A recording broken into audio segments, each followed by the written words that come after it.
Hello and welcome, everybody. I'm Jono, the Eternal Optimist, and how you doing? Welcome, welcome, welcome. Hey, Ludwig. How's you been? How's your weekend been? What you been up to?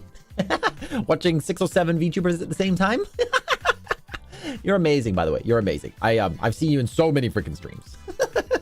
But yeah, I hope you're doing well. We'll just chat a little bit while we let people fill in.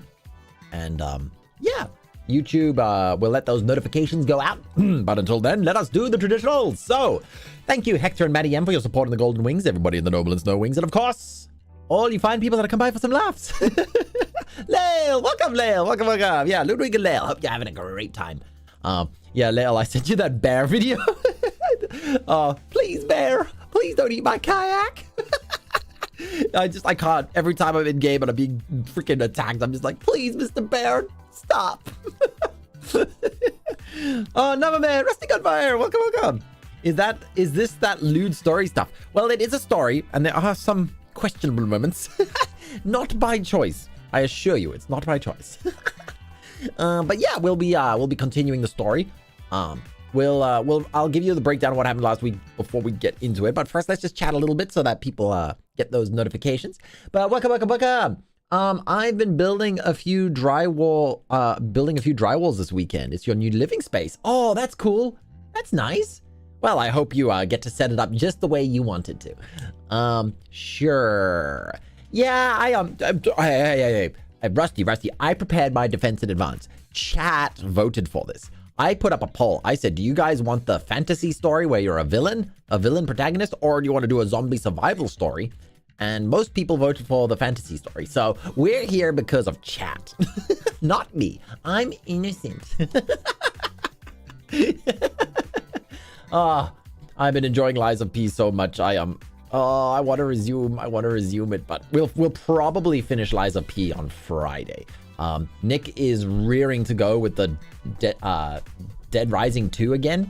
So Nick and I will be doing that on Thursday. So we'll be getting up to the shenanigans. But after Lies of P is done, I really want to start a horror game because we're getting close. We're halfway through October. My goodness, we're halfway through October. I haven't played a single horror game. Does Lies of P count? Well, the story certainly counts because there are some moments where everyone in chat is just like,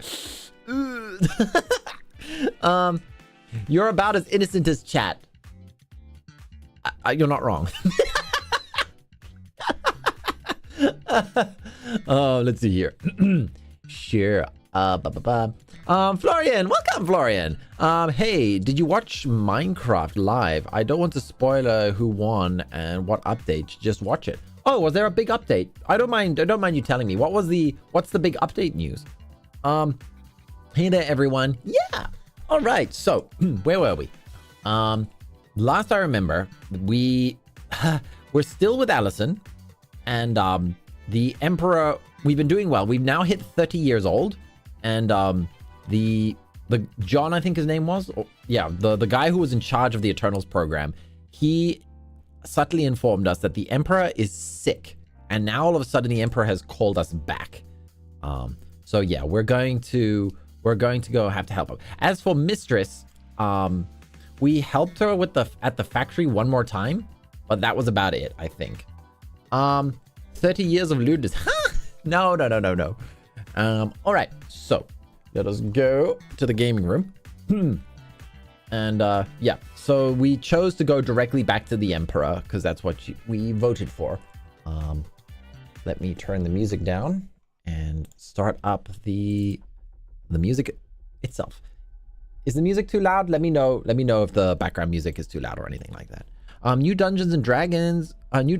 New dungeons with Breeze and Blaze-like mob, which uses air and redstone damage in Ardillo. Oh, that's cool. Well, yeah, Minecraft's actually quite amazing in how many updates they keep giving to it. I'm still thinking of getting back to the magic disruption option. Yes, Navaman, I agree. We took out Mistress, even if we died in the process. Okay, how's everyone doing? I hope you had no train problems today. Yeah, thankfully I avoided the train today. But all right, let's see. I'll also take my hat off. Okay. You get on your horse. Oh, I'm turning that music down a bit. You get on your horse and make your way to the Empire capital. You're not doing it, plain and simple. The Emperor can deal with you as he sees fit. Oh, what does the Emperor want us to do? But you're not going to help Mistress for any reason. Oh, he's ordered us to do something with Mistress. You made You made the attempt and it resulted in trickery again. Besides, why the hell should you have to follow every little menial task? You've been instrumental in keeping the damn empire together. You shouldn't be subjugated to such indignities. Jacob, oh, that was his name, Jacob. Jacob just told you the emperor is sick. Well, he better watch it if he wants to stick around long enough to get better. Whoa, my character's angry. Ooh, he's upset. I can't believe you just thought such a thing. What the hell is wrong with you? The thoughts and acts of disobedience are bad enough, but to actually consider? You can't even think it again. Something must be seriously wrong with your mind. Maybe Mistress did something more to you. Maybe she did some sort of magic spell to your head to make you harbor thoughts of dissension. At least you hope that's the case, because if she didn't, then you'd have to come to grips that you thought about killing the Emperor all on your own. Whatever the reason, you'll be keeping that one to yourself. Ooh, Rusty, just waiting for the next Mistress scene. Oh, God. When you get to the Emperor's chambers, you hear him call for you immediately. Some coughing immediately follows his voice. You've definitely never heard him do that before. There you are, my son. I'm just glad to see you. It's been so long since we talked face to face, he says as he sits hunched over a desk. He almost looks like he's struggling to prop himself up. Maybe he is as sick as Jacob says. He's as pale as Jacob said, and his eyes are starting to have a sunken-in looking appearance. What used to look like a man in his 50s now looks like more like a man in his 70s. And in fact, he almost looks a bit more like how you thought he was going to when you first met him. You know he's powerful, certainly more powerful than you, but he looks so much frailer now. It makes you ashamed that you had thoughts about killing him, especially after all he's done for you. Emperor, I was told you were sick, but I didn't believe it. How? Sick? Well, I suppose that's one way of putting it. I guess Jacob told you that I was practically on my deathbed or something. He still worries too much, and you shouldn't either. I'm not sick. Well, it's complicated, but suffice to say, I'm not dying anytime soon. Trust me on that one. Now I'd like a report on the Falcons. Have we finally destroyed them once and for all? Yes. The capital has been taken and is in the process of being destroyed. The battle mages will be casting defilement spells to make sure nothing ever grows there again. The ruling royals, from what we can tell, all have committed mass Sudoku. Figures. But as long as everyone's dead, it's still good. It's still good. What about my gnomes? Any in the capital? None. I could only guess we got all of them at Gnome's home. One can only hope. So have they been sentenced to oblivion yet? I don't know. I haven't been to Gnome's home. You haven't? I thought you got here pretty quickly. Surely Jacob told you that I wanted you to go there. Yes, he told me I was to go there to assist, and I know that could only mean assisting Mistress with the destruction of gnome souls. It was with great regret that I disobeyed this order, but I simply cannot help that woman again, if ever. The last time I made an attempt was 2 years ago when I was assisting her at Gnome's home, and there was some unpleasantness.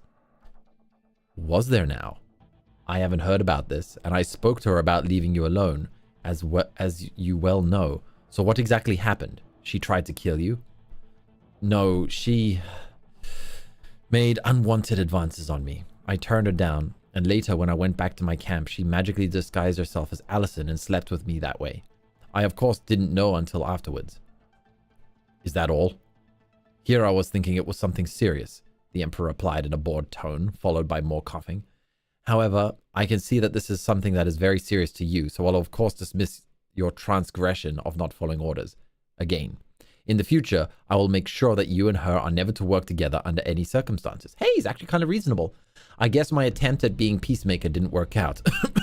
Doesn't matter anyway. But tell me, what are you exactly mad concerning that situation that occurred? I get the impression it's more than just Mistress messing with you as usual. It is serious, old man. Yeah, he does kind of see. He's like, oh, maybe he thought we could get along, but clearly no. He's right. The fact that Mistress tricked you isn't what bothered you the most. It's the fact that you unwittingly betrayed Allison. The fact that Mistress cloaked herself as someone you have feelings for, no, someone you love, to trick you, just made it all the worse. You'll tell the Emperor as much. He nods in between another coughing fit. So you do love this Allison girl, then? It's not just lust or perhaps a fleeting fancy. You actually love her, the Emperor asks. I do. And this girl, she feels the same way? I believe she does. You better be sure, son. Yes, I know she does. I see. Well, do you want some advice? From you, of course. Okay, here it is then. You'll save yourself some pain if you end this relationship together. Altogether. Now, just listen. I know you're an intelligent person and an excellent strategist in the matters of war, but on the matters of love, I don't mean to say this as an insult, but you're a little inexperienced. It's okay, though. Even after several centuries, I still haven't figured it all out yet. But I still know more than you, and I'm telling you that you'd be better off not getting deeply involved with such things. Why do you think I've never had an empress by my side? It complicates things to a whole new level, and that's complications you don't need. You're speechless for a moment. You can't think of anything else to say except... I don't believe it for a millisecond. You're totally working with this just again. Is this an order? An order? No. I'd never give such an order concerning matters of the heart. It is merely advice. You may do as you wish. In fact, you may do as you wish for quite some time. I am giving you some downtime in light of our glorious victory over the Falcons. We'll, of course, be having some celebrations going on here in the capital, so if you get the chance, you should probably join in the festivities. When you're needed to return to duty, I'll send for you as usual. I also want you to know I'm proud of you, son. And for all you've done for the Empire. And know you'll continue to serve the Empire loyally and with dedication in the future. Oh, man, he's pulling the proud son. Proud son. Oh, man, I feel bad for titling the stream this. I don't trust the Emperor. The Emperor, at this point, slowly gets up and heads off towards his bedroom. Reminds me about my ex-boss trying to convince my colleagues that family is not important. Whoa! My goodness, no, my man. That's so terrible. That's terrible. I mean, it's also pretty bad when a boss tells you, we're family at this company. Because that usually means we're going to exploit you and not pay you an equal amount. I'm proud of you as long as you don't ever mess up with my plans and with falling in love. Fair point, Dale. You almost ask him if he needs help, but you'd rather not insult him. Obviously, you're too busy pondering his advice to you about Allison. Even you thought about how being in a relationship with Allison put you in a position to fall for Mistress's trickery. You think about Roland and how he's married, and it doesn't seem to affect his judgment, but it's just different for him. He's married to another Eternal, and he doesn't have the responsibilities you have. But as they say, the heart wants what the heart wants, and you've wanted to spend time with Allison ever since you were split up from her.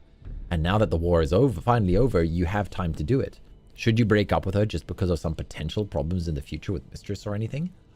Chat, we've got our first vote. Our first vote of the evening. Do we break up with Allison? Yes. No. Starting poll. My goodness, are we really gonna break up with a girl just because we might have some difficulties? Again, it's not my choice. It is you guys.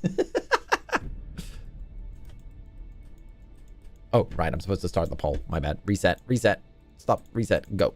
There we go. Send the polls. No. Well, it's up to chat. It's up to you, agents of chaos who want to bend the story to your wills. Do. I know what I want to pick. But the question is, will chat pick it? 5, 4, 3, 2, 1. Okay. And the result is overwhelmingly no. Okay, let me continue your relationship. Okay, save. Okay, we've saved, and then we refresh, and then we swap. Okay.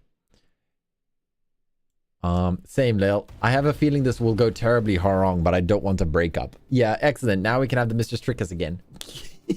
She's going to do that regardless of our choices. You're sure the Emperor means well, and he probably does have more knowledge on these things, but he doesn't know Allison the way you know her. You also can't and won't spend your life in fear that something might occur that will cause strife between you and Allison. That's why you're going to tell her what happened 2 years ago and face whatever the consequences may be. You leave the palace and the capital to make your way to where Allison is currently stationed, which means a long ride back to the new eastern frontier of the Empire. You eventually arrive at Fort Stalwart, which is actually just a renamed and rebuilt fort once held by the ex-Valkyrian kingdom. Given your reputation, the gates are immediately opened for you. A few of the older soldiers are probably aware of your relationship with the commanding officer, so orders are already given to alert Allison of your sudden arrival. She meets you even before you make it to her office. She flashes a smile when she sees you and goes to put her arms around you, presumably to kiss you. While you'd love for her to do so, you stop Allison, which confuses the hell out of her. What's this? Oh? The other soldiers around? You and your insistence on keeping protocol. Very well, let's go to my quarters so that we can get you back into your comfort zone, because it's been too damn long. Sheesh, it's thirsty. Sheesh. It has, and we should get back to your quarters. But I am not sure if you're going to be in the mood for what you probably had in mind after I tell you what I have to tell you. Oh, wow. Jeez, wow. We're smooth. We're definitely not causing her to panic with that. Oh my goodness. Yeah, we've got to talk. Those words can like make it feel like a hole is opened up underneath your feet and pulled your soul through it. Allison steps back and gives you a tilted look. Sounds serious. You even look more grim than usual. Well, let's get this over with, Allison says, and the pair of you head towards her quarters. She's surprisingly chill. Her private quarters are neat and clean, as you'd expect, and on the right wall you see your portrait, which is right across from her bed, placed in such a way that the first thing she sees when she wakes up is you. Oh, cute. All right, out with it, and let's see exactly how mad you think I'm going to be with you, Allison remarks, closing her door. You sit on the bed and take a deep breath, then exhale, giving her a look on your face which contains a mixture of shame and guilt. Geez, this must be bad. I don't think I've ever seen you like this. It's almost like you're afraid to tell me. Shit, maybe I better sit down too, Allison says, taking a seat in one of her chairs. Allison, I love you. I want you to know that before I say anything else. I never thought I could ever feel this way at all about anyone. It just wasn't something I was taught or even learned. Okay, wow, okay, enough stalling. Here it is. You tell Allison everything that happened 2 years ago at Gnome's home and afterwards. You also explain that you didn't want to tell her in a letter because you felt something like this should be face to face. You expect Allison to show some sign of anger at this point, but she remains stoically silent, just listening to everything. Lastly, you weren't planning on telling her this either, but you mentioned that the Emperor suggested that you break up with her and how you obviously ignored this advice because your feelings are just that strong for her. This one causes her eyes to widen a little. Wow. Obsessed Svelk? Grape through magic trickery? Warnings from the Emperor? Defying orders? Sheesh. Bet you never thought you'd have to deal with things like this. Grape, you say? Well, yes. It's not like you willingly had schmexy time with her. You willingly had schmex with what you thought was me. It might have been a civilized form of it, but it still was grape since you wouldn't have had schmexy with anyone who it really was. Sorry, I'm trying my best to avoid the YouTube algorithm. What else would you call that Svelg bead did to you? The act doesn't include a bunch of men holding down a hapless young girl and ramming their into, you know. Hell, you never even thought about that. For a brief moment, you feel slightly violated. Excellent. Now we can have the mystery. This is hard. YouTube, I'm sorry. And here I thought she was just making shit up about and posturing, Allison continues. Wait a minute. You knew? When? You ask. For about 2 years now. As you might expect, she told things a little differently. Never mentioned about disguising herself as me. So she visited you? You never mentioned that in your letters. Well, hey, guess what? Neither did you. Though in your case, I can understand why. In my case, it was more I thought she was just so full of shit that I didn't believe her in the first place. And in the second place, I knew you were so busy with the Falcons that I didn't want to distract you with unpleasant thoughts of her in my letters. Figured it would be best to keep her out of them. Aw, Allison is so considerate. I really don't care for filtering content. Yeah, but my videos already get hit with demonetization even when I'm trying my best to be well behaved. Well, what did she tell you exactly? She appeared in my office one night claiming that she would always be the main woman in your life and how I didn't stand a chance against her and that I should just give up now. Wow. Jeez, Mistress is a bit pathetic. and how I didn't stand a chance against her and that I should give up now. She said this along with a predictable insults of a monkey and my general appearance. Then she mentioned how she easily seduced you into having schmexy time with her and that you would always be hers. Just like I said, she was so overly dramatic about everything, I thought she had to be lying. So what did you do? Nothing. I mostly just shrugged my shoulders and told her I thought she was lying. I also mentioned that I found it pretty sad that for one of her superior Svelk talents and beauty, she was still jealous of a mere monkey like myself and obsessed with a man who obviously did not share the strong feelings she obviously had for you. Yo! She can be just as catty. Oh, Allison is best girl. I can see why Keyred said that Allison is best girl. Duh, burn. Hey, Samir, how you doing? Welcome, welcome. We're doing a story reading. Chat gets to vote at the end of each chapter on what part of the story we go down next. Yeah, Allison just handed it to her. It's like, what? Why are you so jealous of this monkey then? I had a fun engagement today. One of my friends sent a playful insult to me. I'm not going to say who, but a friend sent me a playful insult because there was a misunderstanding, and I said, "Oh, it looks like it was a mistake." And my friend said, "Well, I guess you're the mistake." And I said, "Well, that explains why we're friends, because we have so much in common." And everyone was like, "Oh." I can dish it out when I receive it. So, yeah. Just a fun little thing that happened today.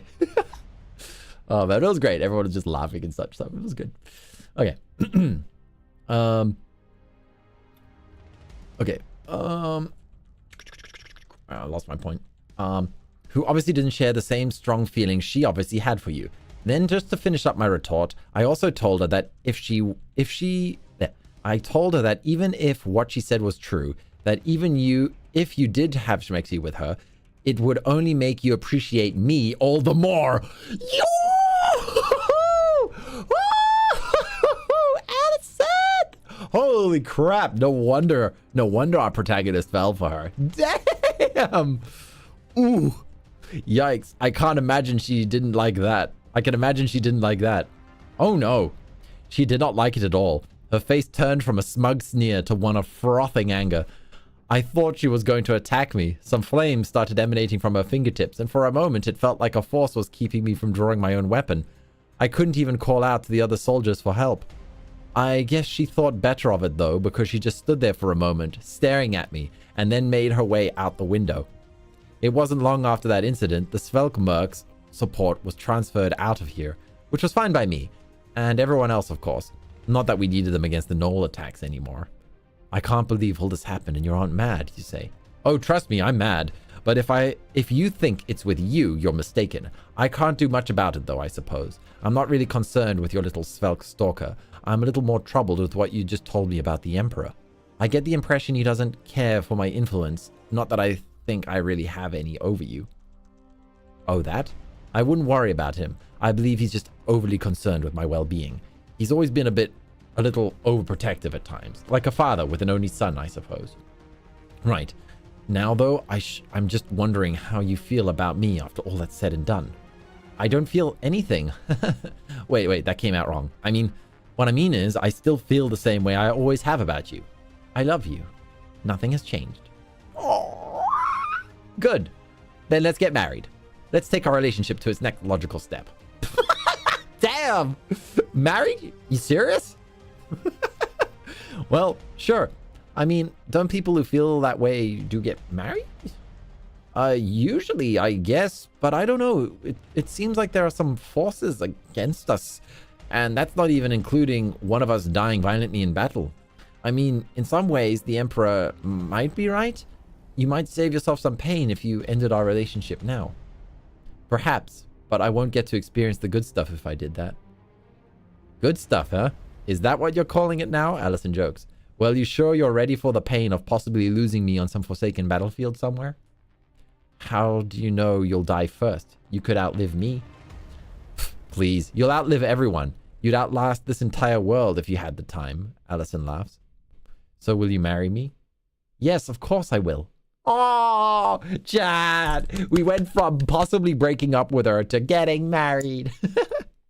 Oh, mistress is gonna crash the wedding or the honeymoon. One of those is getting crashed. Oh, no. Hopefully it's the wedding and not the honeymoon itself, because that would be awkward. She disguises herself as the bride again. Oh, God. Why do I have a feeling that's going to happen? Oh no. Oh, no, no, no. All right. As fitting for two soldiers, you and Allison don't have a fancy wedding. Oh, okay. In fact, you get married the next day in some small town in Arid province by a local bureaucrat. Okay, I was worrying for nothing. Allison is still on duty for the next week, so you return to her post and spend your wedding night in her quarters at Fort Stelwart. She tells you, though, as soon as she has some time off, the pair of you are going to spend quality time doing something fun, which doesn't involve the bedroom. You don't see the need for, since the bedroom is just fine with you, but you agree. Hey, Jono, just see what's going on. Hey, Hector, welcome. Our character, we chat voted to continue our relationship with Allison, and we got married. Allison and the protagonist got married. We had a choice between breaking up with her or continuing, even though the Emperor suggested we break up with her. So yeah, our character just got married. New 6, mistress disguises herself as a groom during the wedding and has the real person hidden away for the week. While you're waiting for Allison's time off, you take it upon yourself to have a pair of proper rings made for you and Allison. You also have what possessions you actually own sent to Fort Stelwart, since you don't know where you'll be stationed next, and there is as good a place as any.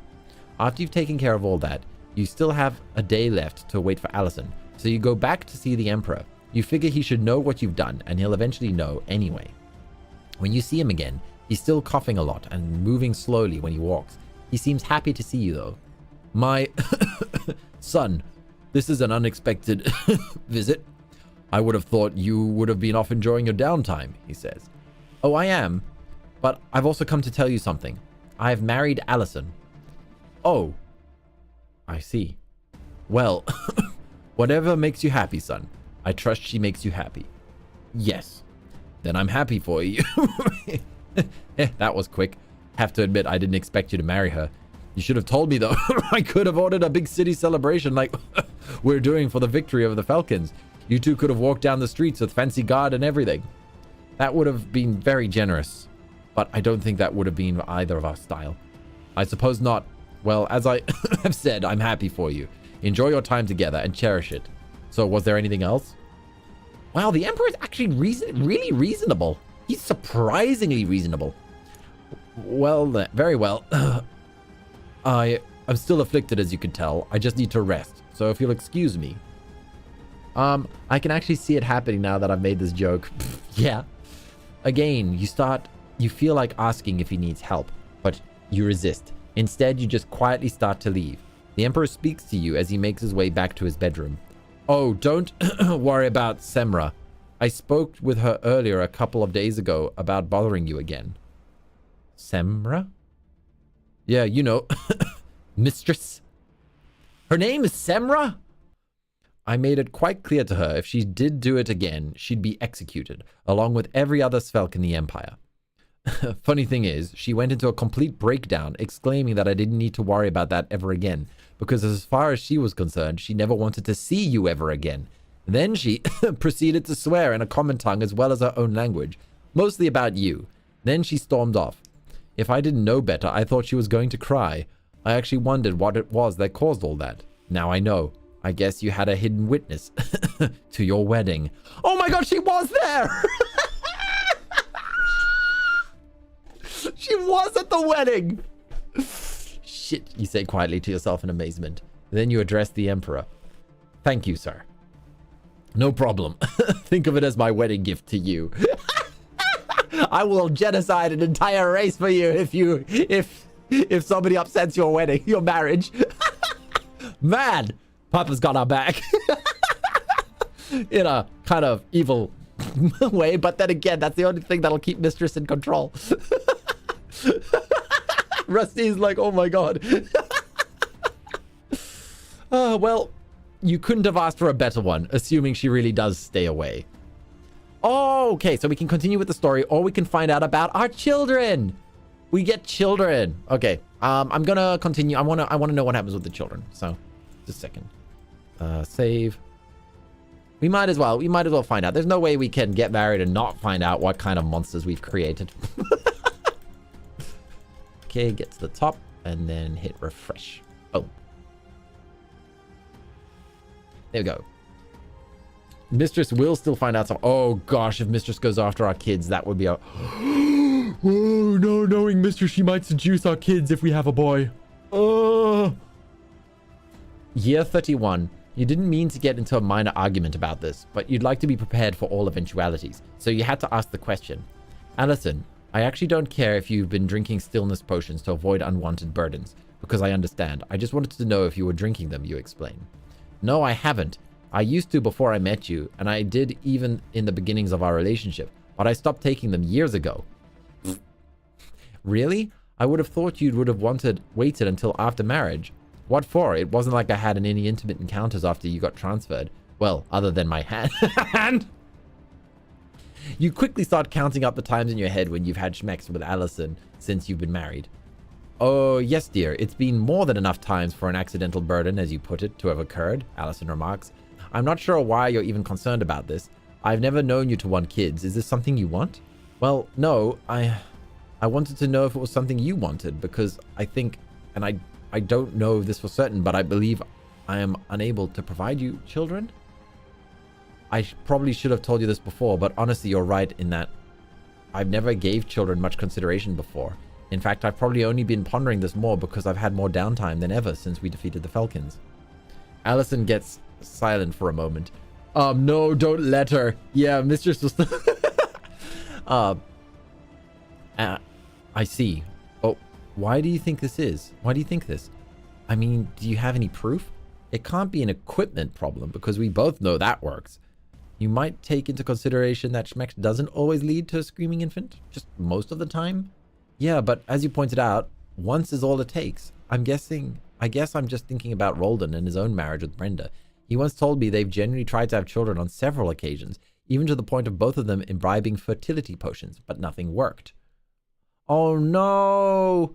Oh no, because we were child soldiers, we were raised as... So, just because Roldan or Brenda are sterile doesn't mean you are too. Quite possibly, you forget we're all Eternals. Roland told me that he and Brenda came to that conclusion. He believes that it might have something to do with all the enhancements that are made on us when we were still babies. I mean, it's not like Warwick and Cain have any children either. I'd hate to think about Cain having any offspring given what I knew of him and what you've told me since you saw him again. But look, I think you might be worrying over nothing.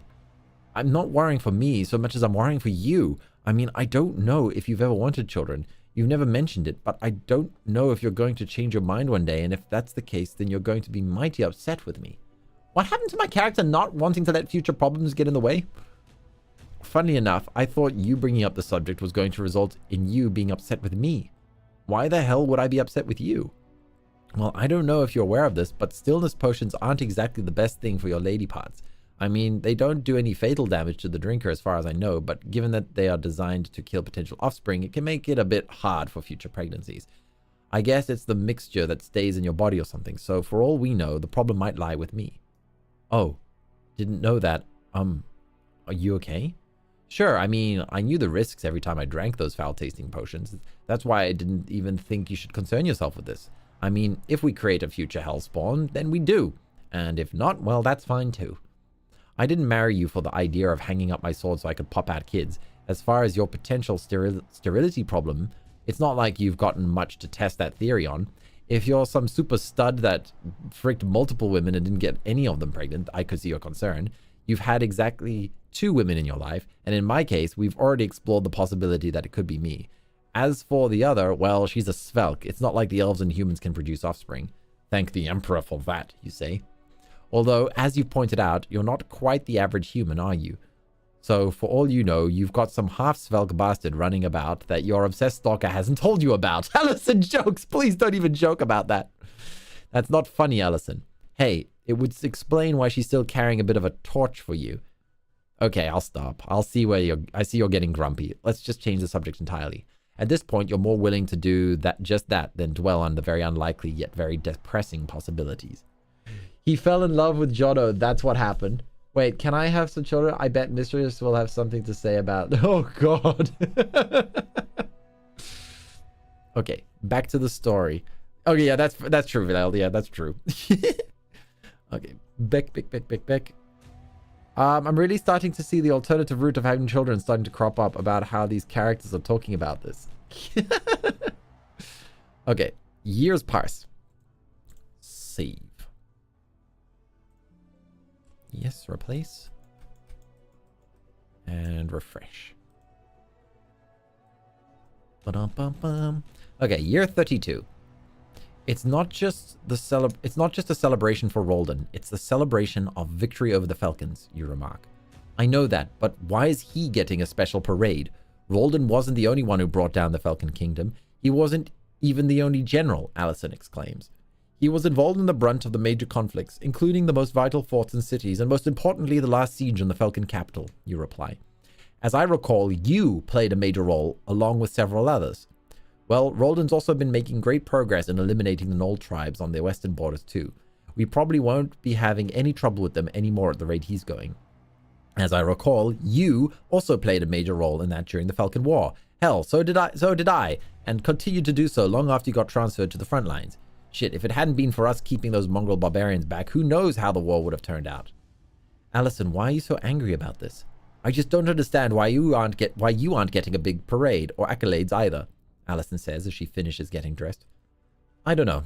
I'm not really concerned about it, though, you reply apathetically. Besides, you know I don't care for all this kind of pomp and flash that comes with these sorts of celebrations anyway. If I didn't have to be out here formally, I wouldn't even be attending. Maybe, but it doesn't seem fair that you've been getting punished just because you married me. Here we go on this concept again. Allison goes into her usual rant about how since you got married to her, you've been getting less important assignments. She feels the Emperor has been punishing you for keeping you in the background while allowing Roldan to take more prominent roles, such as sending him to conquer the Knoll tribes of the West. You can see this argument, but you have even entertained it a bit from time to time, but ultimately you dismissed it, mainly because despite everything, you're still reporting directly to the Emperor.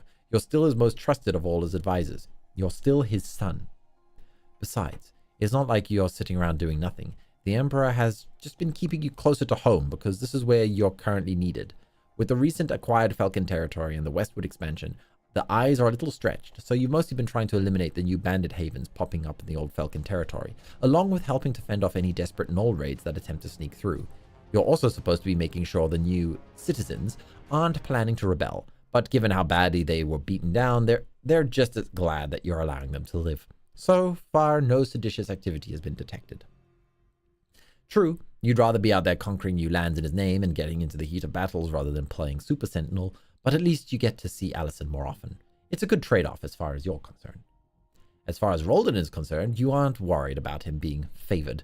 This large celebration for Roldan is more of Jacob's idea, mainly because Roldan has largely become well known, along with being well liked throughout the Empire. Not just by the military, but by normal citizens as well. He's generally regarded as a hero of sorts. Jacob practically begged the Emperor for this special celebration because he felt it would be good for overall morale throughout the Empire. Well, that and the fact that Jacob feels vindicated that his own influence on the Eternals has proven successful, though you sort of had a major role in Jacob's fortune in that endeavor as well. Something else Allison mentions in her rant. You know, I might be getting sent to the unexplored lands east of Neyland. There's been discussion about expansion in that direction, you say to Allison in the hopes that it'll calm her down a bit. Yeah?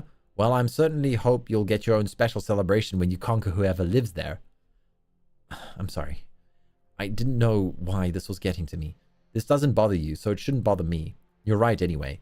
I guess if you'd really fallen out of favor, you would have been sent to go tame the inhospitable Ushaka Desert south of Neyland, alone in a loincloth wielding just a wooden sword. You chuckle at Allison's scenario. Okay, how do I look? Do I look presentable for the Emperor's palace? Allison stands before you in a black dress. It isn't excessively fancy, but it's certainly not something a peasant would wear. While you've seen Allison in civilian clothing before, you've not seen her in something so elegant. Really, you didn't need to dress up for this thing. I certainly didn't. I just made sure I didn't have a tear in my trousers or polished my armor. Maybe that's because visiting the Emperor's palace isn't that big a deal to you. For me, however, this is a new experience. Just glad my mother's old dress fits me, since it's practically the only fancy thing I own. Well, you do look lovely and dangerous as usual. The rapier on your hip is a nice touch. Didn't realize that's all the upper-class ladies were accessorizing with nowadays. I said I wanted to look presentable. I didn't say I was going for high society. I'm still a soldier by nature. I'm not going anywhere without a weapon. That's my girl. Let's be on our way. You're a mark, and the pair of you set off for the capital in a carriage. Oh, our character is having way too happy story here. Something's gonna go wrong. Something has to go wrong very soon. That's what my gut feeling's telling me. Alison's mood is much better the closer you get to your destination. When you arrive, the capital is already pretty busy, along with the surrounding countryside. The city guard and a few soldiers are busily trying to keep order and keep the path clear for the parade later. The palace is certainly less chaotic, and you take your opportunity to show Alison some of it. She mostly enjoys the ancient armor and weapon displays, along with some of the statues. You have to admit, before you came here with Alison, you never really admired them before. Doesn't take long before someone who knows you approaches. It's Jacob, and a brunette woman who looks about your age. She must be a soldier of some sort because she's dressed in armor. There you are. I was wondering when you'd arrive. When did you get here? I don't know, about half an hour ago, I guess. I was showing Alison some of the palace, and she's never been here before. Ah, yes, Alison. It's a pleasure to finally meet you face to face. Better known as Major Crozer, for those of us that have only known her through her military deeds. I heard how you were instrumental during the Falcon War on the Gnome front. That was great work. Between you and your husband here, you've really paved the way for the destruction of those barbarians. Thank you for the recognition, Alison remarks politely. Ever the professional, she knows not to bring her personal feelings into a setting like this.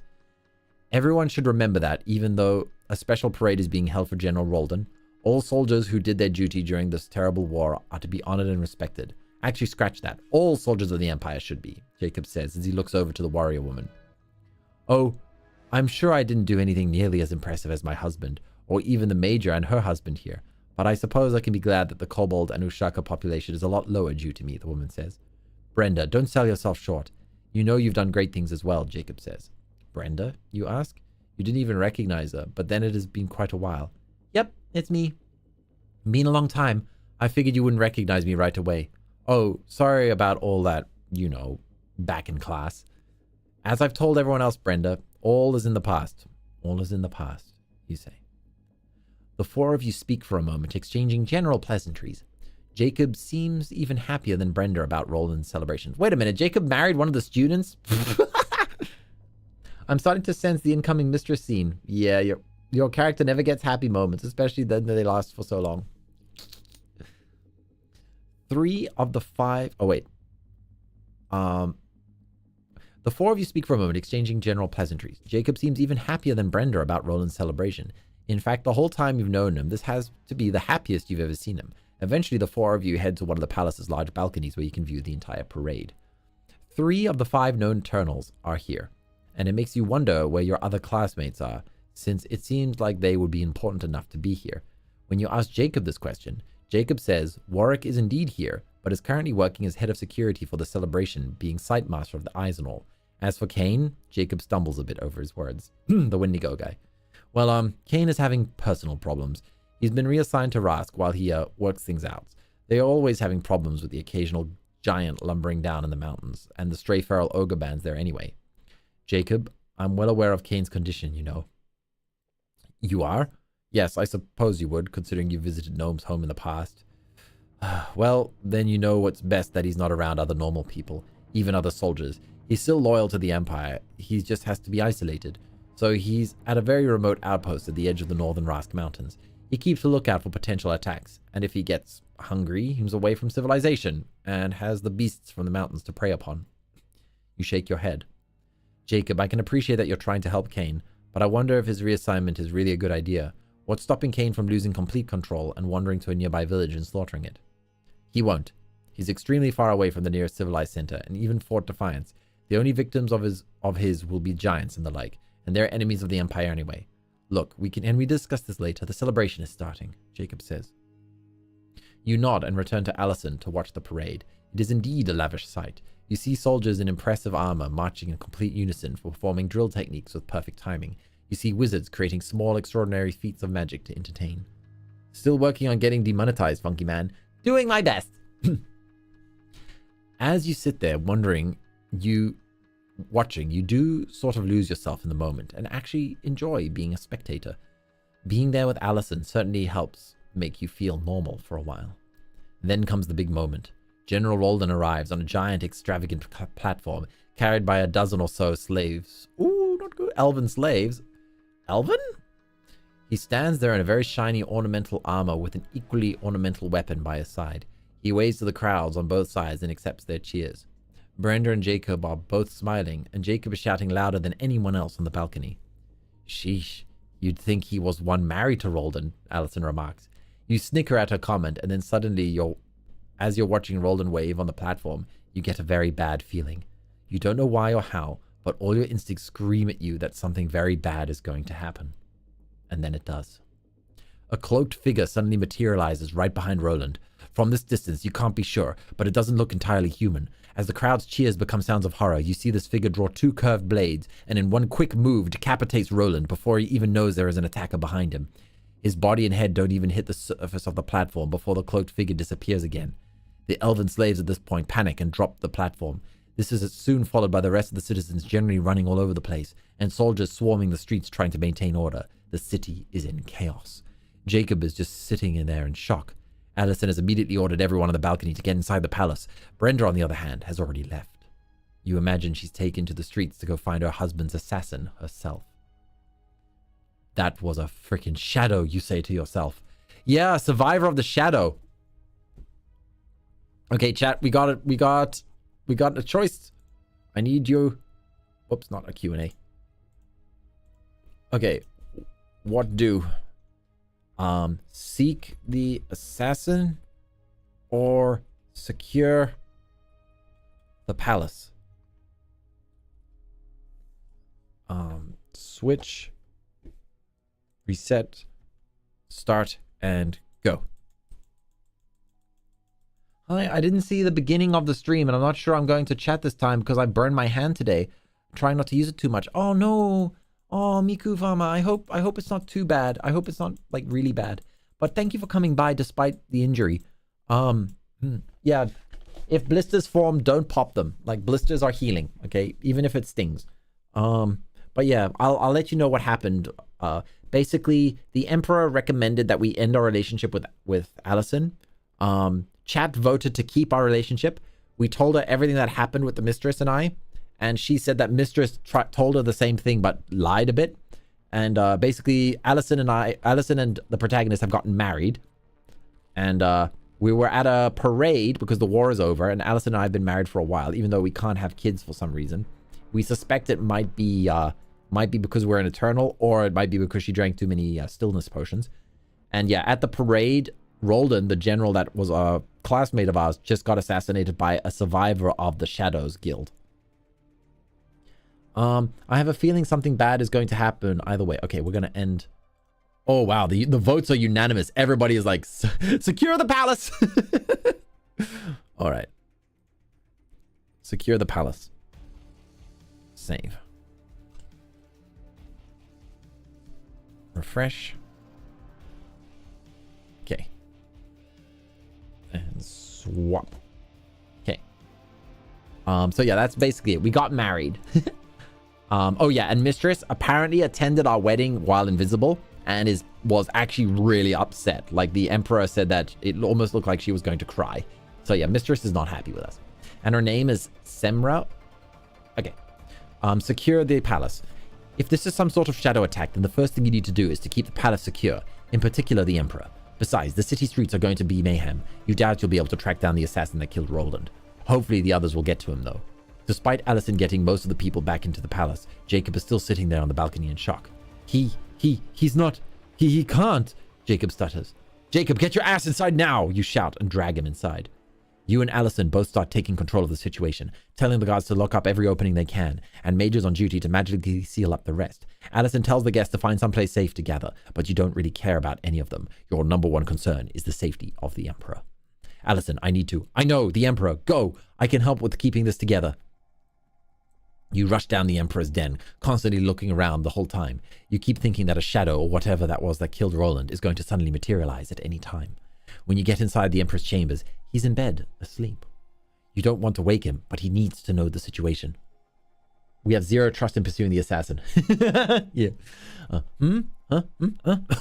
What are you doing here? Are the festivities already over? He asks. Emperor, there's been an assassination. General Roland was killed during the parade by what I think was a shadow. We're currently trying to secure the palace just in case that was part of a greater attack. Sounds like a lot happened while I was taking a nap. Shadow, huh? Thought we killed all of them. Guess they were just playing the waiting game as usual. Always a few loose ends, aren't there? I imagine Jacob isn't taking Roland's death too well. Not at all. He's pretty much in shock and was babbling the last I saw him. Well, it is a shame. Roland did turn out to be one of our best generals. I'll have to make sure he gets a nice funeral. If we can't celebrate his successes in life, at least we can honor him in death. What's wrong, my son? The Emperor asks when he notices that you look slightly troubled. I was one of the ones chiefly in charge of hunting down the shadows. The fact that I missed one, or possibly several, so that something like this could happen, I feel like I failed, you explain. Nonsense. You did what you could to the best of your ability. I've always known that. Don't even start playing what if for this situation, because it's not worth it. While this event has certainly been tragic in that it ruined what was supposed to be a happy day, this really isn't excessively serious in the scheme of things. If you're worried about me, don't be. Even in my less than magnificent state, I am more than able to handle a shadow, or even a dozen of them. Assuming they could even get in here in the first place, it's probably just one crazed shadow that somehow hid under a rock all these years from our purges, and thinks this one act is going to bring us down. Foolish, of course, but what can you expect from such fanatics? You don't think this sort of thing could cause instability in the Empire? Hardly. The citizens might panic about things for a while. They'll be fearful of a big old bad shadow's return for revenge and whatever stories they make up, but ultimately it works to our benefit.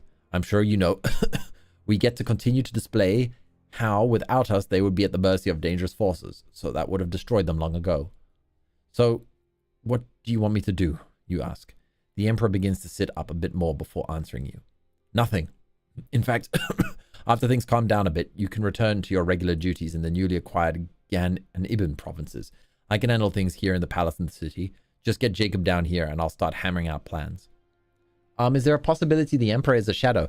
The shadow was a sort of cult that was working with the Emperor, and they were planning on betraying him for like 300 years. They started planning this 300 years ago.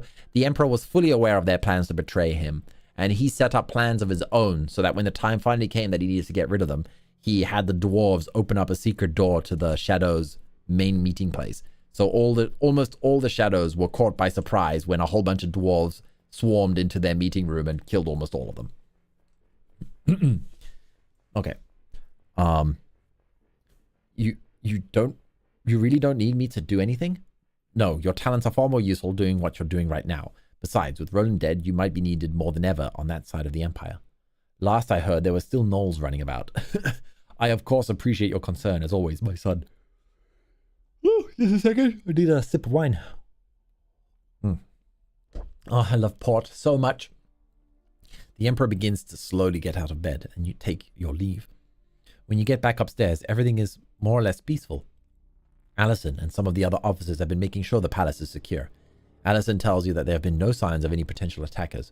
Reports from outside the palace are about the same. Other than Roland's assassination, the only other casualties have been soldiers trying to maintain order or from people getting trampled in the initial chaos. No shadows or anything else like that. He takes it suspiciously well. Yeah, that's true, Lil. So what's the next move? What did the Emperor tell you? Allison asks. He told me not to worry, and when things calm down outside, to just return to my normal duties, you respond. That's it? That's it. He wants to see Jacob, though. Is he in a more coherent mindset now? Compared to the before? Yeah, but he's still pretty shaken up. I know he's been crying. You walk over to Jacob, who is sitting quietly in a chair with his head in his hands. He's still very upset. You have to repeat yourself twice when telling him that the Emperor wants to see him. You and Allison stay at the palace for a few more minutes, but when you get the news that a carriage is about to take you back to Fort Stelwart, you decide to leave immediately. It's hectic trying to leave at first, but since there is still a bit of turmoil in the streets as well as the surrounding countryside, but once you're a few miles from the capital, the ride becomes more relaxed. Allison asks if you're certain about leaving. The Emperor told me to just return to do normal duties and not to worry, So that's what I'm going to do. If he says he can handle this incident himself, then I have no reason to doubt that. Besides, he also said with Roland dead, I might be needed more on the western borders anyway, you say. I guess all those times I worried about you being punished seem sort of silly now. Sheesh, today was surreal. I mean, I've seen a lot of stuff in all my years of service, but nothing like this. The general consensus seems to be that it was a shadow that killed Roland. Certainly looked like one from where I was sitting, Allison replies. I don't see what else it could have been. Similar style of clothing, invisibility, incredibly quick, sneak attacks, the elements were all there. Unless it was a Svelg. Damn. You alright? Well, I don't know. I just can't believe I missed a shadow. I really thought we got them all when I killed Cyrus. The Emperor said it wasn't my fault, and I know it really isn't, but I still feel like this is a major loss. Yeah, I can imagine you'd feel that way, having worked together with Roland during the Falcon War. Well, to be honest, Roland and I were never close. I mean, we were professional and civil, but we never really did become what you'd call friends. Still, though, he didn't deserve to die like that. He was an excellent soldier and general. He was an Eternal, and I guess that bond was there to an extent, even if it was faint. Now there's one less of us. Oop. So the Emperor may have the abilities of a shadow, what we've learned and know nothing about since then. That's also true. But the Emperor was asleep in bed. I guess, given that because we were looking on a balcony down on the street, so if it was the Emperor who did the assassination, he would have had to have killed the guy and then like teleported upstairs to his bedroom. But he did teleport us that one time when he wanted to murder us for ignoring his orders. But we don't know that in this timeline. I guess given that you grew up together and were subjected to more or less the same training, the other Eternals are sort of like your siblings? Yeah, I suppose in some ways they are. Funny that I never thought of that before, you remark. As you reflect on all that's happened, Allison reaches out to touch your hand. You look over at her and return the smile with one of your own. Happy to have her. Then your smile disappears when a bolt grazes your ear and hits Allison right in the eye! Her blood splatters on your face, and your body slowly goes limp, and her body slowly goes limp in your arms. What? No. No. No, no, no, no, no, no. You turn your head around just in time to see the assassin hanging outside the carriage window with one hand and his other arm reeling back from having launched his bolt from his arm bow. It's definitely a shadow, but from this range you can also see it's not human. The face is either severely burned or rotten. It grins at you with blackened teeth, and before you can react, it rapidly climbs up, which is followed by a brief scream from the carriage driver, and then the ride gets a lot bumpier very quickly. The shadow has probably killed the driver and is probably in the process of detaching the horses. Meanwhile, you're still holding the body of your beloved Allison. That was the Svelk we burned. Remember when we had that mental breakdown with the rude Svelk and we like burned his face and then stabbed him multiple times? He survived. Okay, chat. We have a very easy poll here. What do? Chase the ass in, or try to heal our waifu? It's a very easy choice, but I'm still gonna give you guys 20 seconds.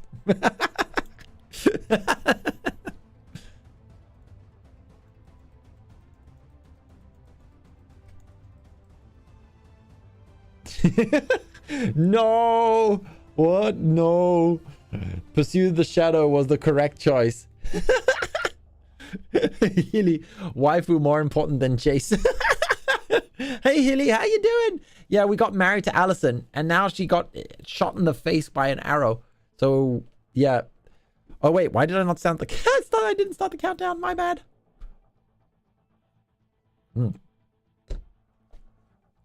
Again, the choice is pretty obvious. I'm not seeing a single deviation in the results here. Everybody is voting exactly in lockstep.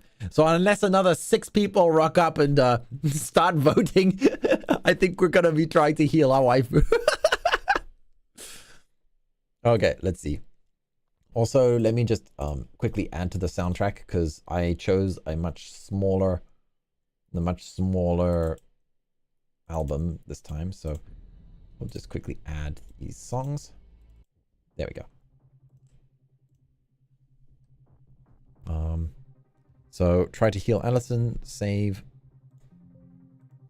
refresh, and switch. If this is some sort of shadow attack, then the first thing you need to do is to keep the player... Wait, what? No, it didn't save. Save?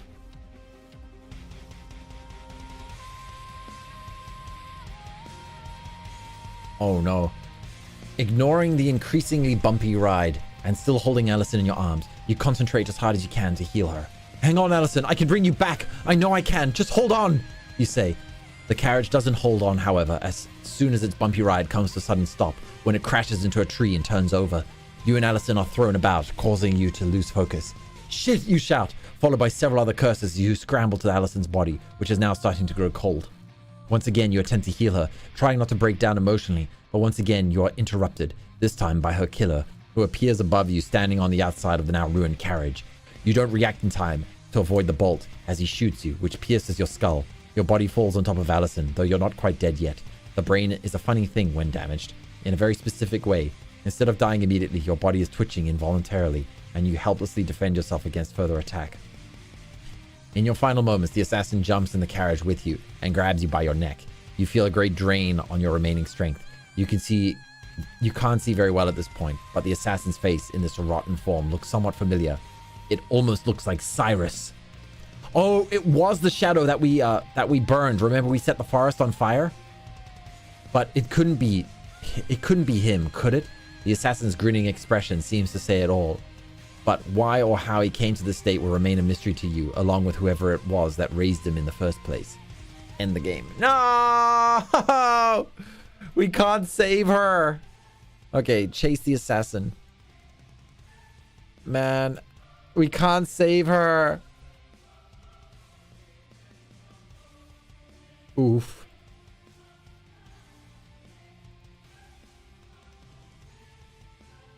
Waifu more important, yeah. With revenge filling every inch of your body, you immediately open the carriage door with the intent of climbing up to meet your attacker. No sooner have you opened the door when a rotting hand from above attempts to stab you in the face with a dagger. The blade superficially wounds you as it slices across your cheek. Unfazed, you immediately grab the hand and pull down as hard as you can. The moment you do, you suddenly feel an unnatural drain of your energy. Magic is definitely at work here, and it's sapping your strength. Despite this, the shadow tumbles off the roof, but on its way down, it grabs your own arm with its other hand, and the pair of you fall from the carriage. Unfortunately, when you are pulled out of the carriage, you don't clear it completely, and your ankle is run over by one of the back wheels of the carriage that is still in motion. The bone snaps, and you know it's broken along with your nose when you fell flat on your face on the hard road. The shadow has recovered from his own fall much better, having landed on his feet. You push yourself up just in time for his foot to kick you in the ribs. You roll away struggling to put some distance between yourself and the attacker. You know when I was brought back, I was already given specific instructions not to kill you. But I believe I will ignore them. After all, I'm already dead. What else can be done to me? You hear the shadow hiss in a raspy tone. You attempt to raise your hand to cast a flame blast, but the shadow grabs your wrist and you feel even greater drain in your strength than you did before. At this close range, you can smell the rot more strongly. Oh no, you burned me once before. Not again. The shadow hisses as it drains your energy. With recent comments, you realize that this isn't just a shadow or even an undead horror possibly masquerading as one. It's Cyrus. Your whole body feels like it's being beaten with a stone pillar, yet you manage to muster the strength to pull your dagger and stab Cyrus repeatedly. You aren't even aware of where you're aiming. You stab in the arm, in the shoulder, in the chest, in the face, anywhere else you could reach until it lets you go and staggers back with your dagger still in its body. You're dizzy, weak, and have only one good foot, but try to stand up anyway. Cyrus pulls the dagger from his body and does his typical shadow speed tactic in an attempt to rush you with the dagger. You barely manage to put up a small force shield to block the blade from going into your stomach. Still, the impact of the hit knocks you back down to the ground, breaking your concentration on the spell. Cyrus kneels down to grab your neck. He's not even squeezing, and you feel the life leaving your body. You start to fade in and out of consciousness. Now I'm going to show you something truly eternal. Death. They say the dead feel nothing, but that's not true. It's a lie, just like the lie I believed about Dendron beating me in the afterlife. You know what I experienced instead? A very dark place filled with pain until I was ripped out of it and put back here on this mortal realm. That's where you're going, brother. You're going to a very dark place filled with pain, and I'm going to enjoy every moment putting you there. At this point, you have no idea what the hell Cyrus is speaking about. All you know is that he's more talkative in death than he ever was in life, and if he's going to kill you, you wish he'd just shut up and do it already. The things get fuzzier again, as Cyrus's fingers release from your neck. What happens next is a blur. You do hear a familiar female voice though. This one is not yours to take, Revenant. This is followed by an inhuman scream and a bright light which is piercing even with your eyes nearly closed. Between the screaming, the bright light, and your weakened state, it's all too much for you, and you start to pass out.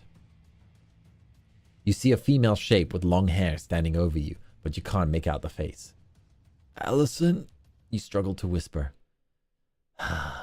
Blind to your true allies and lovers as always, the finger says, and then lays your dagger on your body. Here, I know how much you treasure this gift to you. Oh, you say as you pass out. You don't know how long you're out for, but when you come to, you're in a spare bed in the Emperor's quarters. Your ankle and nose feel tender, but they don't feel broken anymore. You look to your left and see the Emperor standing nearby with a walking stick in hand. Ah, you're awake and look much better too. You look about as bad as I do when Jacob first dragged you in here. The Emperor remarks, sitting in a chair near you. Jacob found me? No, actually Warwick and some of the eyes picked you up off the road when a traveling patrol reported coming across your body, and an overturned carriage crashed into a tree a few feet away. I requested that you be brought to me personally when I heard the news. You were severely injured, and I was damned if I was going to let anyone else bumble in the attempt to get you better. Allison, you ask. I'm sorry, son, but she's dead.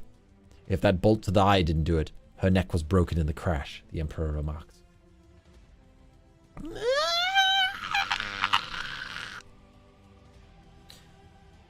You want to cry out, but you just don't have the energy right now. Don't worry, I just did.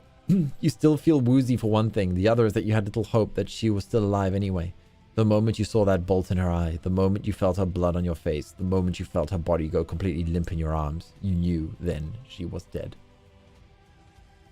Did you need some time alone? The Emperor asks. No, I suppose I already knew, you respond. I'm sort of overwhelmed by everything that happened.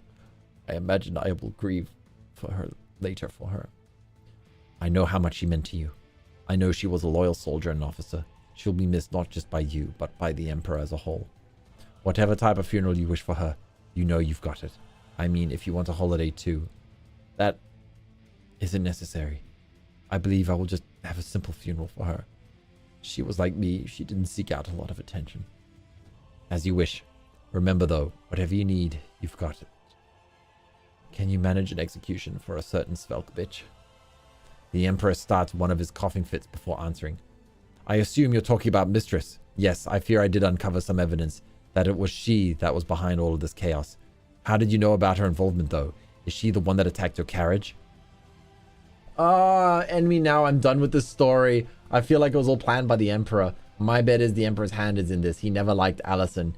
Yeah, I agree. You explain to the Emperor what happened. He seems surprised to hear that the shadow wasn't alive, but was in fact undead.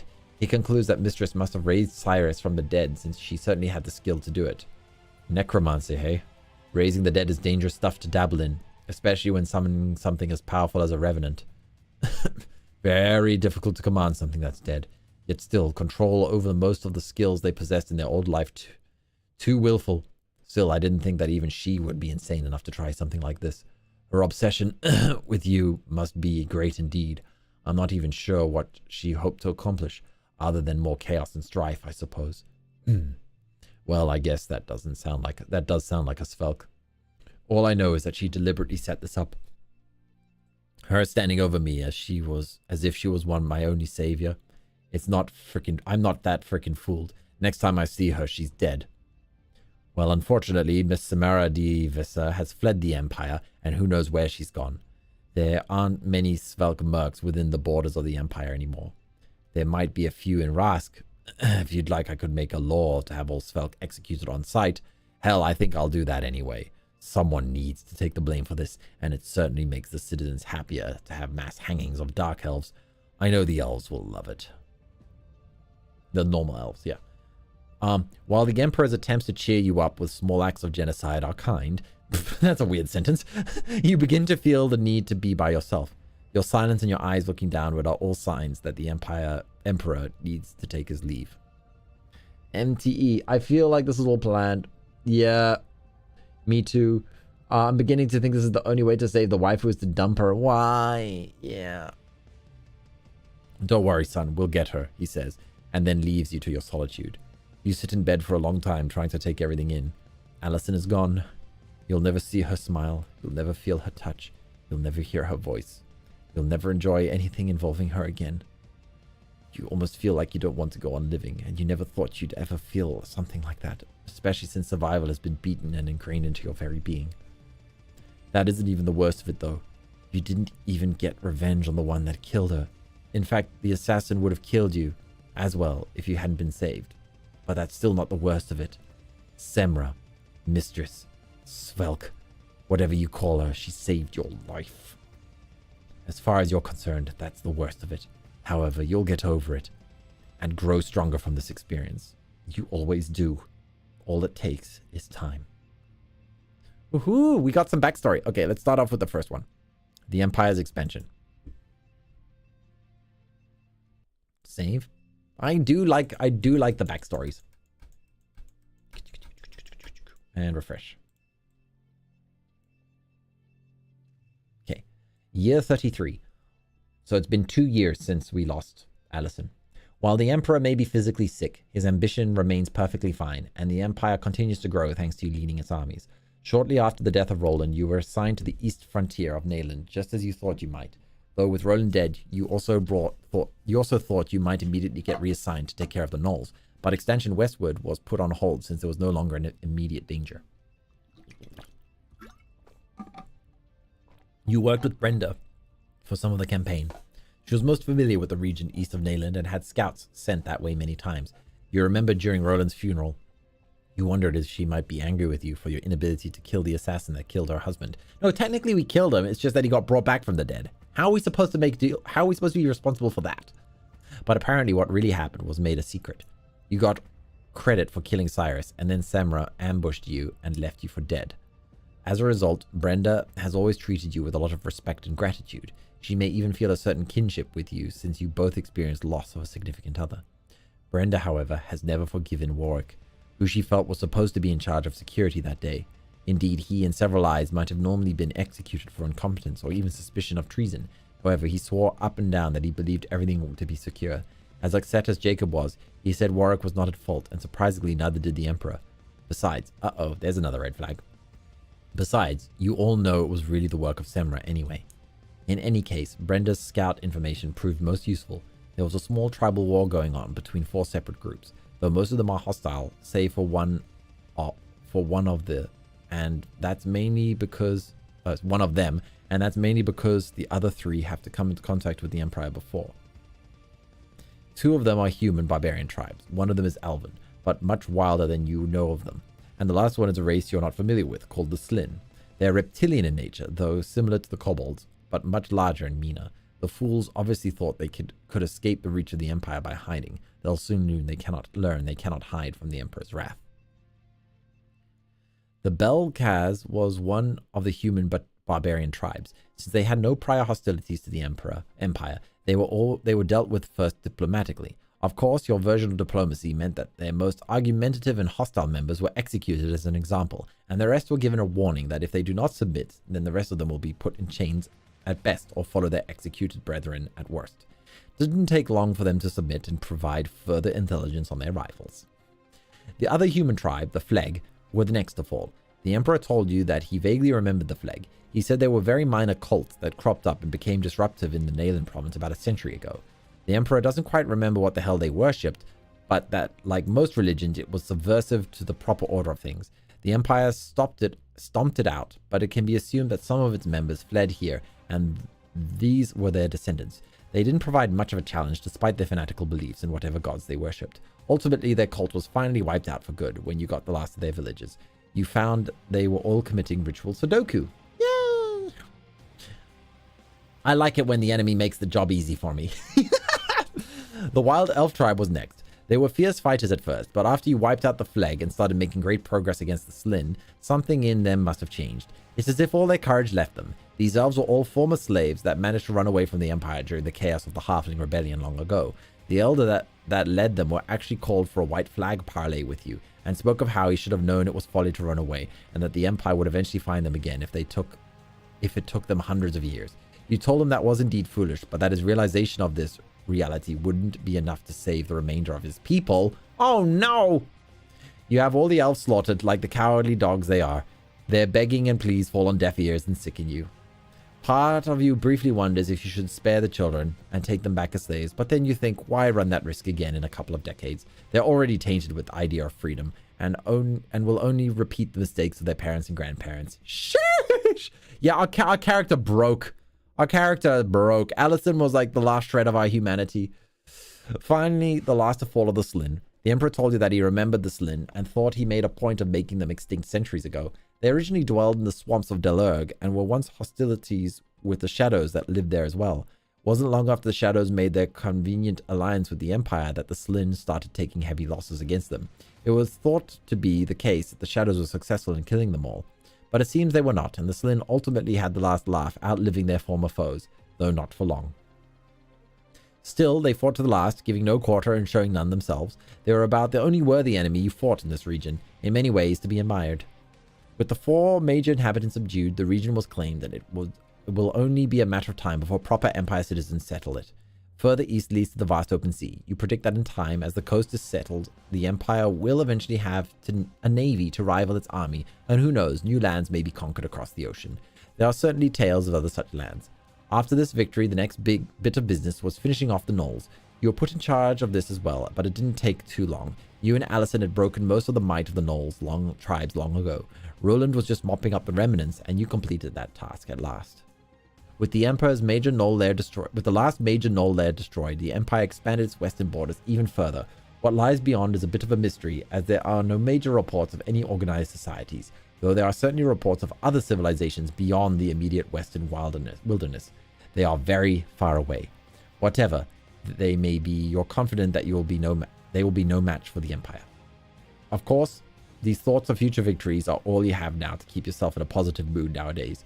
Your recent success has basically ensured that further major expansion and conquest won't be necessary for quite some time. Allison's gone, and the Emperor's health is still poor, showing no signs of improving. It is no wonder that your mind drifts into possible better days ahead. Okay, and the other one, save, and refresh. So this is the other side story. Year 34, so now it's been 3 years since Allison's death. Through the extreme cold, the wailing of the winds, and the relentless snow, you look up and finally see your destination in sight. A lonely outpost which consists of a small watch hut on the hill near the Rask Mountains. Oh yeah, we're going to visit Cain, the guy, the cannibal cursed by the Wendigo spirit.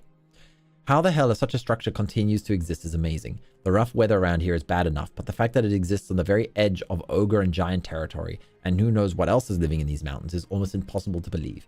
Yet the very fact it continues to exist is a testament to the man who lives inside it. A man who has been doing his very best to serve loyally despite his condition. A condition that has at last become too unbearable for him. You received the letter a week ago. As far as you know, you're the only one who knows this. He apparently hasn't even told this to Jacob. This has been a long time coming. You knew it was only a matter of time. You just hope it isn't too late. You walk your way up the long winding path to the hut. There are signs that the battle occurred here weeks ago. Fresh ogre skulls have been put on several sharpened wooden poles like a grisly totem pole. A frozen giant head lies nearby the poles. Some of it looks like it's been eaten. This is a good sign at least. Cain has probably still managed to contain his hunger to his enemies and hasn't been thinking about other potential victims. The closer you get to the hut, the more cautious you become. You have no idea what Cain's state of mind is right now. Has he completely lost it? Is he still relatively in control? Will he attack you as soon as you enter the hut? You're about to find out when you open the door with a sword in hand. Cain sits by a kettle making some sort of stew. You can guess what it might be. He looks up and you can see in his face that he's much different than when you last saw him. The beast within is taking over. His mouth is wider, exposing his teeth, which are now fangs. His hands have become more like claws, just like you saw him temporarily during a visit at Gnome's home. Despite his appearance, he doesn't seem hostile or out of control. Got my letter, I see. Glad you could make it. Wasn't sure if you were busy, but I don't get much news this way, he says, testing his soup. Actually, I don't have much to do nowadays. The Empire has stopped its period of expansion for now, and all enemies are inconsequential. Huh? Tell that to the giants that lumber down from the mountains around here. You know how hard it is to instill a fearsome reputation among creatures that are twice or 3 times your size. It isn't easy. I would imagine it isn't, but given that Rask doesn't suffer as many giant or ogre raids anymore, I'd say you've done a good job. Kane gives you an unsettlingly toothy smile. That's all I've ever wanted to hear, you know? However, I'm not exactly successful since there are still attacks I have to stop. I don't think there's much for it, though. They are just too plain stupid to know the meaning of fear. When I'm gone, make sure Fort Defiance gets extra troops. I know we've since invented all those great killing machines and new weapons that can kill a lot faster, but extra manpower can't hurt. Is it really that bad now, you ask? Oh man, are we gonna kill Kane? He's actually so nice. It's just that he's been cursed. What do you think? Kane answers, as if his appearance is enough to prove his condition is indeed getting to the point of no return. I can't take the hunger pains any longer. Each day I grow closer to giving in completely. The funny thing is, this creature inside of me is probably the closest thing I ever had to a friend. It sometimes even speaks to me as if it's a comrade in arms. In some ways it is. I don't believe I could keep up some of the things I do without its great strength helping me. It has allowed me to serve the Empire longer than I probably would have otherwise. You almost want to say that the abomination that has possessed Kane's body is not his friend, and has only been using him to help feed its unending hunger. But Kane probably is struggling to find some measure of peace in his situation, so you do not lecture. Perhaps it was meant to be, you say. I like to think so, but I also know it's time. As much as I would like to continue serving my duty forever, I know I cannot. So I called upon you, the only one I know that could take me down if need be, the only one worthy too. I know even though we never spoke much, those moments we did in Gnome's home, I knew you were a man of honor. You found out the truth about my situation, yet you saw that I was still an Eternal at heart. You will always have my thanks for that, brother.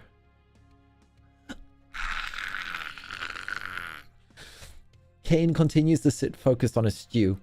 At this point, you feel as if it would be best to get this over with quickly. You walk over to him with your weapon still drawn. He makes no effort to defend himself, and even puts his head down so as to expose the back of his neck to you for a better cut. I was sorry to hear about your wife. Major Crozo was an excellent warrior. It was also a loss to the Empire. So was the death of Roland, as well as the death of me. But I know the Emperor will survive. And because it will survive, I will survive along with all the others who died within its duty. Just promise me 2 things, brother. Yes? You ask, preparing to strike. Tell them I died in battle with ogres and giants. And second? Steal your mind? The demon will attempt to possess you, but I imagine you'll be stronger to resist it than I. You always were the best of us. Perhaps the only true Eternal. You're an Eternal, Kane. You always will be, you remark, and you bring your blade down upon his neck. It isn't a quick death, mainly because Kane isn't himself. The Wendigo inside is finally unleashed, and Kane begins howling and snarling as he writhes on the floor with his neck half severed. You will torment this honorable man no longer, demon, you say, and finish the decapitation. Kane's body still twitches on the floor, even with his head now detached. It even manages to weakly kick at you. The deed is done, but now you do indeed feel an invading presence of the Wendigo. I remember you from that... Wait. I remember you from that wonderful place where all those delicious gnomes and obnoxious Svelk women were. You are strong and powerful, but just think about how much more powerful you could be if you just let me in. The Wendigo remarks. If you do remember me, then you will also know that I have been physically assaulted by hundreds of angry gnome souls at the same time. Do you really think you could stand a chance? I am no weak gnome soul. I am a Wendigo. I am hunger everlasting, forever yearning, and you soon will share that desire. The Wendigo hisses. The Wendigo threats are in vain, however. You are more than equipped to take care of one now. You've long since strengthened your mind from psychic attacks, and you also took time to study the Wendigo lore before even coming here. You begin chanting. What are you doing? The Wendigo asks, but you ignore it and concentrate on banishing it. In the middle of this process, you sense that the Wendigo halts its pathetic attempts to possess you, and instead attempts to escape back to the land that it was originally bound to. But you are not letting it get away. No, not oblivion. Stop it or I'll make you suffer, mortal. More empty threats. Funny how even a demonic spirit like this one, when faced with the possibility of ultimate death, still pleads for its life, just like, well, a mortal would. Eventually, its voice disappears, along with its very essence. The Wendigo is gone, and you are left with another dead sibling. After a bit of cleanup, you report the incident to Jacob, who, while not as upset as when Roland died, is still visibly saddened. I didn't know it had gotten that bad. He never said, Jacob remarks. I don't think he wanted you to know. Probably thought you'd keep trying to protect him, especially since Roland died 2 years ago. And when he knew I'd take care of it, not just killing him, but killing the demon with him too. Jacob begins looking through his paperwork for a blank piece of paper and starts writing. It's probably some degree to give Cain a proper military funeral, along with the usual accolades about how he died gloriously in battle with several giants. His duty to the Empire won't be forgotten. I'm going to make sure of that, Jacob says. That's all he ever wanted. You reply and take your leave. Ah! Ah! What did you guys think of the demon voice, though? That was the perfect timing for it. It's like I had that ready. I had that ready to go. And it's so much fun voice acting it. Yeah. It was cool. Yay, thank you. I do love voice acting. I should really apply for more voice acting gigs. Okay. Years pass. Save. Saving. And refresh. Year 35. We're 35 years old. Just in time for a midlife crisis. Okay. While you've never been excessively fond of these important meetings because they take you away from the battlefield, you like them even less nowadays due to having to see the Emperor in such a weakened state. You remember when he first started displaying the signs of being unwell. You dismissed it and thought he'd only eventually get better. 5 years have passed since you found out, and he's only gotten worse.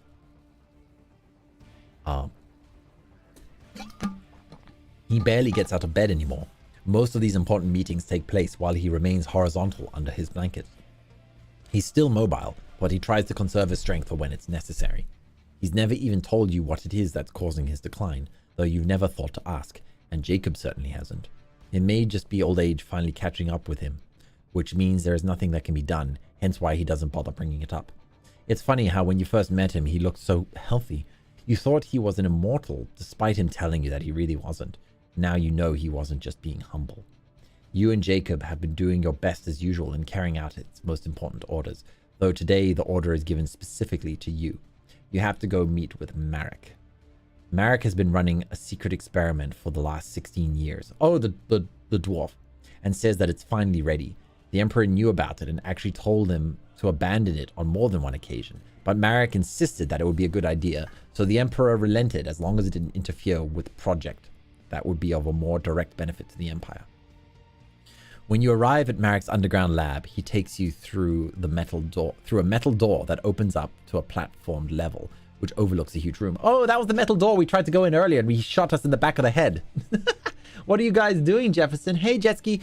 We got married and then our wife got killed. So it's been a very emotional roller coaster. Also, Roland died. The general, who's also a classmate of ours, has died. And also Cain, who was also a classmate who was possessed by a Wendigo, also died. So we've lost a lot of people tonight. Which overlooks a huge room. It's nearly the size of a small hamlet, you think. There are several ladders that descend down to the lower level, which contain translucent containers, all hooked up with tubing, and connected with each other and large strange machines. Even from this distance, you can make out figures floating in liquid within the containers. This experiment, breeding a new army of Eternals, the Darrow has been growing them in these tanks, literally hundreds, possibly even 1,000. So, this is what you were hiding behind this metal door when I came here over 10 years ago. Knew something else was going on, you say, as you stand on the balcony overlooking all the rows of tanks. Unlike you and your siblings, these Eternals were practically made. From your understanding, they went from some woman's womb to a tank immediately. You can only guess what might have become of the mothers, but nothing good, no doubt. From there, they must have been getting grown into perfect soldiers. Marek has explained to you the science of what he's done, but some of it is going over your head. Personally, you don't even think Marek understands all of it himself. He just believes it all works. While Marek did use human babies for this second generation of Eternals, most would probably tell you that there isn't anything human about them. Given what's been said about you as well, you can't really disagree. You are better than the average, or even above average human in every way. You watch as two of them are released from their tanks, already teenagers and able to understand everything that is told to them. They are given weapons and display great skill with them when ordered to fight each other, probably just as good as most Empire soldiers. Still, there's something about these Eternals that doesn't sit right with you. Maybe because it's Marek was involved, and that his experiments can be hit or miss. Maybe it's because you feel that without the experience of training, they don't truly know what it's like to struggle and earn their place. Whatever the reason, you don't feel like they are Eternals. As little in common as you have with your own siblings, you still feel a small bond there. You have nothing in common with these tank babies. There is something else as far as you're concerned. However, none of this matters. What does matter is if these so-called new Eternals are going to actually be an asset to the Empire. From what you've seen, they aren't without skill, but they're going to need to be field tested along with drilling the concepts of loyalty and duty into them. Yay! Damn, some of my people except Allison are alive. Yeah. Sure, they look pretty, but can they fight, you say after seeing the demonstration. This annoys Marek. He starts sputtering and stammering to the point where you think he's starting to go into a seizure. You just saw what they're capable of. How can you even say such a thing? Yes, they were okay for children. I suppose we can find a place for them somewhere. Perhaps we can... Bah! You're just jealous, Marek interrupts. Excuse me? Jealous? Marek, you ask? Yes, they're already perfect warriors and didn't need any training at all. They didn't even need at all the hand-holding nonsense that you had to go through to become a killing machine. Face it, these Eternals are the future. You stare at Marek in disbelief that he dares say such a thing to you. To his credit, Marek doesn't back down. He stares back at you, ignoring your eyes burning through him. You can give me the stare of death all you want, Eternal, Marek remarks. All right, open up 10 of the tanks. Let's put them to a real test. What, so you can incinerate them with your magic? If they are truly as good as you claim, then my advantages shouldn't matter. But since you seem to be unsure of your creations now, I'll make it easy for you. Open up 20 of the tanks, and I won't use one damn cantrip. Marek starts making that annoying high-pitched laugh you hate so much when he suddenly gets very serious. Were you planning on fighting them right now? Marek asks. While I'm sure watching me slaughter 20 naked teenagers would prove my point. I said I was going to make this easy. No, you go equip your 20 creations with whatever armor or weapons you wish. I'll wait. You wait as Marek orders 20 tanks opened and has a few of his Darrow friends herd the children into another room, presumably to get outfitted. Marek soon follows behind to oversee personally. While you wait, you reflect on the fact that they are all the same age you were when you first got to meet the Emperor. It was one of the greatest days of your life when that happened. This happy moment passes very quickly when you have to dwell on the fact that the Emperor is now on his deathbed. You have no idea what's going to happen when the inevitable happens. Sometimes you look at the Emperor now and you wonder if that is what you have to look forward to when you get old. Is that the fate of everyone? No matter how powerful? What's the point of it all? Will the Empire even survive when the Emperor dies? He doesn't have a successor. You have often wondered if you would be it, but he's never mentioned it. Even if you were, you can't imagine ever doing a better job, or even as well than he could. Leading armies is one thing, but an entire nation? You don't know if you'd have the patience for it. You're a soldier, not a ruler, and yet you couldn't dream of serving any other ruler except the one you think of as father. Your mood starts to get worse because you also start dwelling on less pleasant aspects of your 16th year before you met the Emperor. It always comes back to her. Why the hell can't you get her out of your head? Even now, that woman hasn't been seen in 3 years, and yet she still comes back to frickin' torment you. Allison is dead, the Emperor is dying, and these new Eternals are obviously meant to replace you, or your own future is uncertain.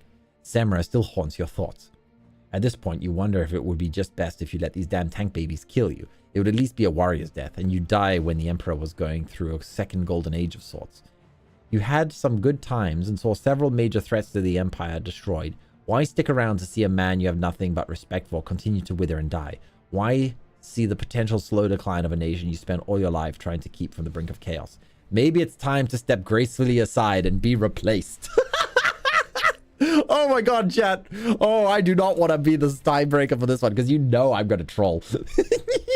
What do we do for our midlife crisis? Murder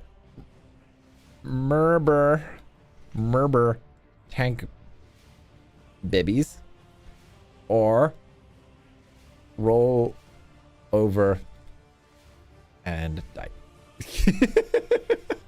Start the poll.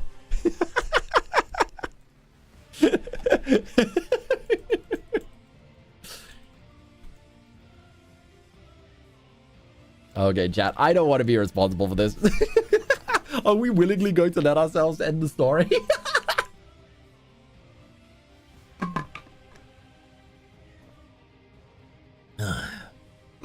Ding, ding, ding. Time's up. And the results are unanimous. Murder the tank babies.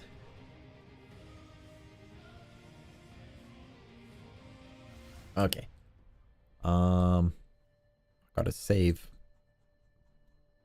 Continue your duty. Save. Refresh and swap. Okay.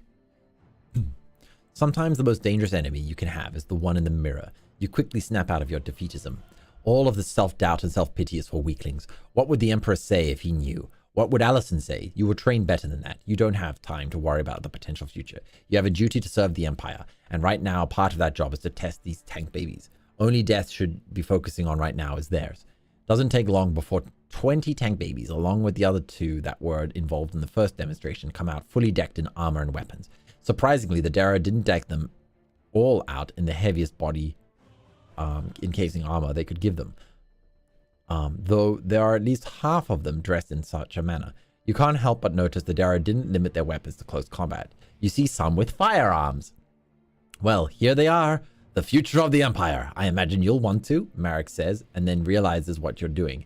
Lying bastard, get out of the way now, he shouts, and runs back to the room they just came out of and slams the door. The tank babies don't entirely understand, but they soon do when you cast a bolt of chain lightning at the lot of them. The lightning arc easily fries the tank babies in the metal armor. Even the ones dressed less conductive material are standing so close they suffer shock as well. Combine this with the gunpowder weapons and you get a couple of small explosions which take out a few of them. Oh my goodness, it's a murder. It's a party.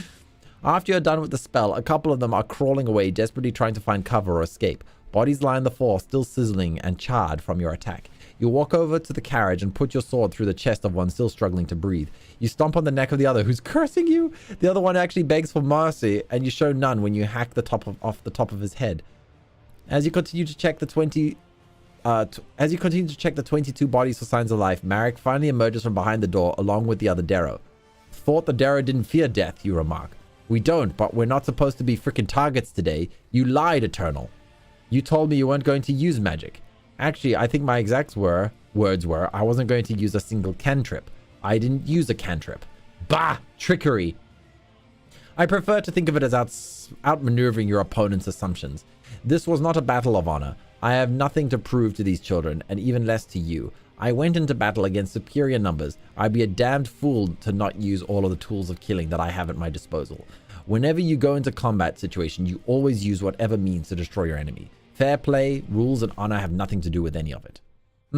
Well, you don't need to tell me about it, Marek responds. I wasn't telling you. I was teaching this important lesson to this young girl here, trying to play dead. You say, suddenly grabbing the collar of one of the female tank babies. You lift her up by the collar and can smell the singed flesh and leather wafting from her body. She can barely keep her eyes open, but she is definitely still alive. she is the only one that is. Now heed this lesson, Tank Baby. You are not an Eternal, nor are any of your siblings. You will never be Eternals as long as I live. You only exist to serve the Empire, and if you die in the process, you will be grateful to do so. Remember this, you say as you grab her face to look in her eyes. You see the fear. She understands. Good. You let the Tank Baby go, and she falls back to the floor while you address Merrick. I believe I'm going to have a I believe I'm going to have trainer come in to teach these children properly. I do it myself, but I don't have the time. Perhaps another Eternal like Brenda or Warwick can do it. Oh, and make that one on the floor a squad or platoon leader of some sort. She's obviously was strong enough to survive. She at least shows potential. Finally, give them a different name as well. I don't care what, but I meant what I said. They are not Eternals. And you think you can presume to give me orders, Surfacer? Merrick says. I don't presume nothing. I'm doing it right now. I was giving orders by the Emperor himself to handle this the way I saw fit, and I'm telling you what I want done. You don't like it? Well, I can always go report to the Emperor about your unwillingness to follow the chain of command. Unless you actually like to go see him yourself, that is. Tell me when was the last time you actually took time out of your schedule to do that, while you sit around here playing with your toys and walking experiments. I'm actually out there making a damn difference in serving the Emperor with every fiber of my being. Now listen here, you freaking sun lover. I knew the man before he was the Emperor. We fought side by side together during the Troll Wars. I saved his life and he saved mine. You have no damn idea the bond we share. You can't tell me that about how I should or shouldn't act, and you damn sure can't tell me that I'm not helping the Empire. I'm his freaking friend. Friend? So what have you done for him lately? Done? Done? I just made a legion of soldiers for him, you little kobold shit. You look over the Tank Baby's bodies lying all over the place. You look at the female one unconscious on the floor and shake your head. Yes, as I've said, what have you done for him lately? Maybe he's your friend, but he's my father. I'm not debating this anymore, Marek, you say, and take your leave. Marek begins yelling at you in a deep, guttural Darrow language. A slew of curses and other insults fly out of his mouth. While you're semi-familiar with the Darrow language, you can't make out all of them. They're probably pretty vicious, though. Either way, you're hardly concerned. Marek will follow orders because he respects the chain of command, and as he said, he's the Emperor's friend. The other reason is because he probably won't even be angry in another 10 minutes. He'll probably be cackling about some joke he made up in his head. You have a lot to ponder this day. You were once concerned about the future of the Empire and your own, but you see now that both will continue on even after the Emperor dies. You still have that zest of life within you, and you're not ready or willing to just stand aside yet. You've come to the decision that when the Emperor dies, you will be the one to take his place. While he's never said it, he doesn't have to. It's just a situation that understood between father and son. Still, you think you need to discuss this matter at some point with your father so that he knows that his legacy will live on after him and that you will continue to make him proud. In the meantime, you make your way back to the capital and the palace to report to him. What comes next is a bit of a shock. Father, you ask? Yes, it's me, son. I believe that's the first time you've called me that, the Emperor says, standing before you. Wow, it took us 16 years to finally call him father. He looks exactly like he did when you first met him. What? What? He looks exactly like he did when you first met him. In fact, he looks a little younger. A fit 40-ish man dressed in fine clothing. You just continue to stare in disbelief. Ah, yes, this. I suppose this will be a bit puzzling. As you know, I haven't been feeling 100% for about 5 years now. Yes, had to conserve my strength and power quite a bit to reinvigorate myself. This state I'm in right now isn't going to last very long, but it'll be enough for where I'm going. What? Where are you going? Home. And you'll be coming with me. I will? Of course. This will be a momentous occasion when I return home, and your presence will be necessary, just as it has been here in the Empire. Forgive me, Father. I'm a little bit lost right now. What is going to happen to the Empire, and where is home? Nothing will happen to the Empire, son. It can survive a couple of days or so without us around, I should think. We'll just let Jacob worry about it. As for my home, well, it's very, very far away. It's an island, to be exact. You can't get there by any ship, though, at least not anymore. But you don't need to worry about that. I know how to get us there. All you need to do is take a day to relax and prepare yourself for the journey.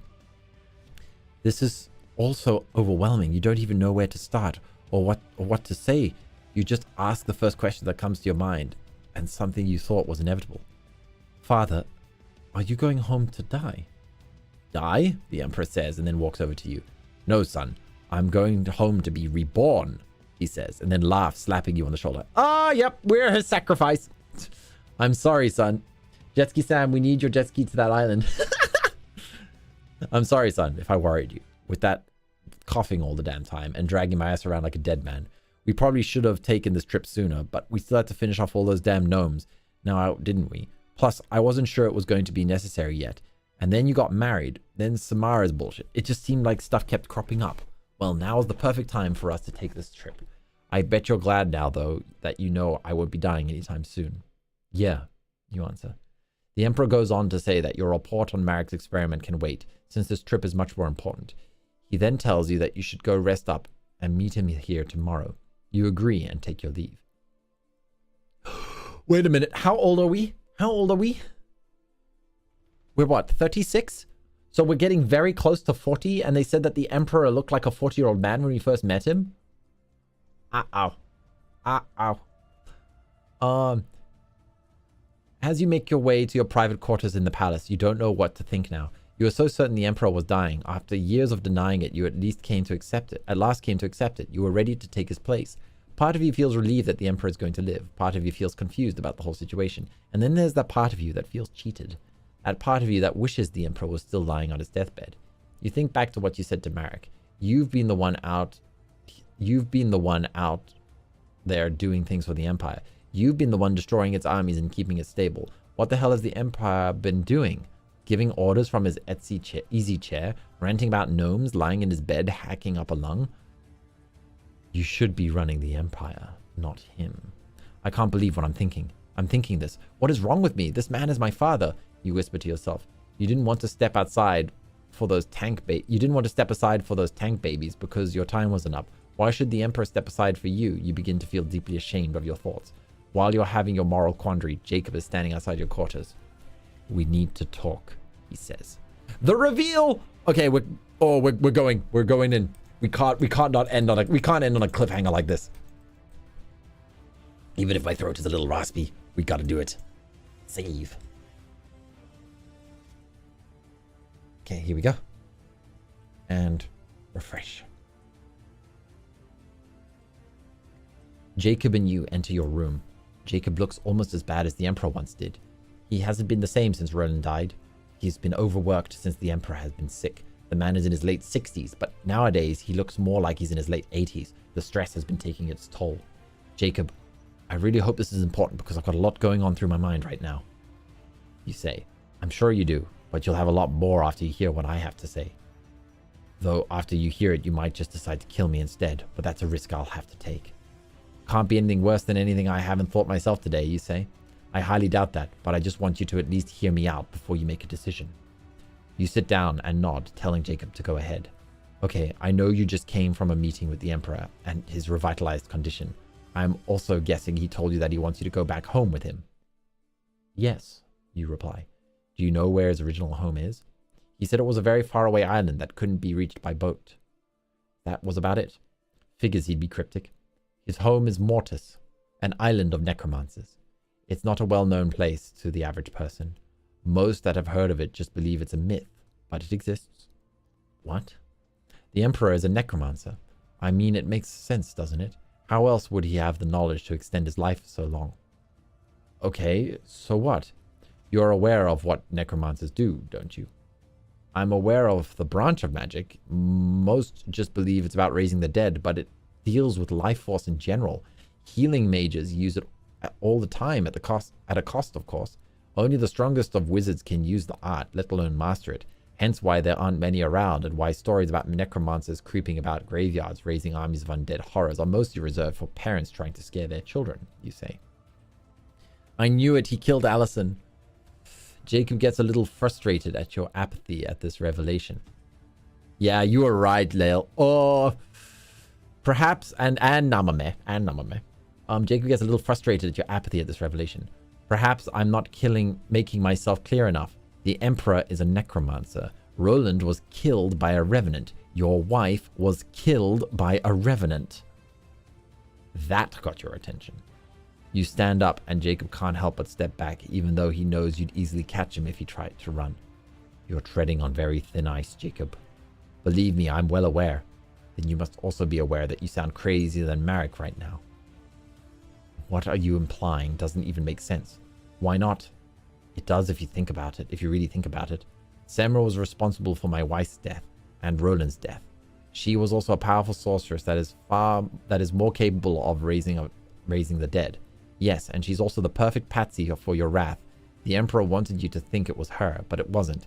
Think, man, even if she did have your wife killed, why would she bother having Roland killed? She had no grudge. There was no profit in it. Chaos for the sake of chaos? Not Semra's style, and you know it. That woman didn't do anything without purpose, even if she was chaotic about it at times. Besides, if she really wanted to kill your wife, she would have done it herself. You think back to when Allison told you she met Semra face to face and entertains Jacob's theory. Even if Semra wasn't responsible, why would the Emperor have Roland and Allison killed? Because of you. It's all because of you. Me? How? Why? It's a very long and complex plot. I've only been piecing some of it together myself. I'll try to tell you what I know. Jacob starts off by explaining that it all goes back to your birth and the Eternal Project. You and all your siblings were picked for it for a reason. You weren't just to become super soldiers for the Empire. One of you was going to be chosen to be the new vessel for the Empire. I knew it! I knew it from freaking chapter 1! But only if that Eternal showed promise. Apparently you did. Jacob explains that while the chosen need to be a great warrior with magical skill and to be put to the test, the Emperor didn't want to risk your life excessively. Hence why he initially wanted to keep you out of a very heavy fighting. Also, he didn't want any of the potential vessels to complicate things by potentially producing offspring, so sterility was something that ensured during your enhancement period as a baby. You were a perfect soldier that was utterly loyal, so much so that you saw the Emperor as your father. Then Allison came along. Allison was the only other person that you had a close relationship with, and that distracted you from your duty, or more precisely, it made your loyalties potentially divided. The Emperor couldn't take a chance with another person turning your devotions elsewhere or corrupting his influence over you, so she had to die. The assassination of Roland was just a simple matter of taking out a potential future rival. Roland's fame was at least as much your own, and he was probably better liked. Even if Roland was loyal, the Emperor couldn't take a chance of another potential domestic rebellion with a charismatic leader. Jacob also believes that the Emperor also just did it out of mean-spiritedness, since he knew how proud Jacob was of Roland. On top of everything else, he could lay all the blame on Semra. Jacob isn't sure exactly how the Emperor plans to transfer himself into your body, but given that it involves a trip to the island of Mortis, he's sure it can't be good, and that you as a person will cease to be so the Emperor can continue his immortal reign. While this is all very interesting from a conspiracy point of view, you aren't convinced. So you're seriously telling me the Emperor has been molding me into some sort of container that is to be filled? You're telling me that this man who I see as my father and treats me as his son has been lying to me from the beginning about everything? Even if it were the case, I highly doubt it is. How do you know all this? What evidence do you have? Jacob at this point is extremely nervous. I have no hard evidence. I mean, I've seen a few private writings, but I dare not take them. So what you're telling me is that you've been snooping into the Emperor's privacy and can't even back up your accusations. No, I also have another person who can back up the facts. You stopped Jacob. Jacob? I really hope you aren't talking about who I think you're talking about. Oh no, not Samra, not Mistress. Jacob ignores your warning and blurts out what he has to say as quickly as he can. Look, I pieced together some of the assassination myself, but Samra told me about the truer purpose of the Eternal Project. But this isn't about just you. This is about the potential danger of world proportions. The Emperor isn't just a ruler seeking everlasting life. Samra says he has a more sinister agenda that he's been planning for centuries, and given that he's recently learned his original homeland is Mortis, I'm inclined to believe her. Believe Samra? Really? Then you're a damn fool along with being a traitor. Just how long have you been in contact with Samra? Where is she? You ask, and slam Jacob against the wall. Please, I'm telling you the truth. I'm no traitor. I'm loyal to the Empire first and foremost, and I see the Emperor's actions as something that will harm it in the long run. The Emperor needs to be stopped. Whatever it is he's planning, you can't go to Mortis with him. You have to kill him. I'll kill you for speaking such treason, and begins squeezing Jacob's neck. Sigh, I told you this wasn't going to work, Jacob. He's too hopelessly brainwashed to listen. Oh, I told you this wasn't going to work, Jacob. He's too hopelessly brainwashed to listen. Not even in death of his beloved Allison will cause him to believe that the Emperor means him ill. I guess I should have just killed him long ago. But as they say, love makes you do stupid things. You turn around and see Samra. You don't think, you just lunge. only to pass through Semra and crash into some furniture. It's not really Semra, it's just a magic projection of sorts. I so hope we can make him necromance Allison back to life. There it was, the word that forces you to say something. I suppose I should be flattered that you still want to get your hands on me, Semra remarks. After I'm done killing Jacob, I'm going to find and kill you, bitch, you say, getting back up. I'm sure, but I don't have much time, so I'm going to make this brief. Unlike our sniveling associate over there, I'm not going to appeal to your logical reason, because it's always been hampered by your warped sense of mindless duty. I'm going to appeal to your sense of desire and survival, because despite your warped sense of mindless duty, you can't suppress those. You draw your weapon and walk past Semra's image to butcher Jacob, who pleads with you to spare his life. Okay, here it is. You want to kill the Emperor. You want to rule the Empire. Oh, wait. Okay, sorry, this is Semra. Okay, here it is. You want to kill the Emperor. You want to rule the Empire.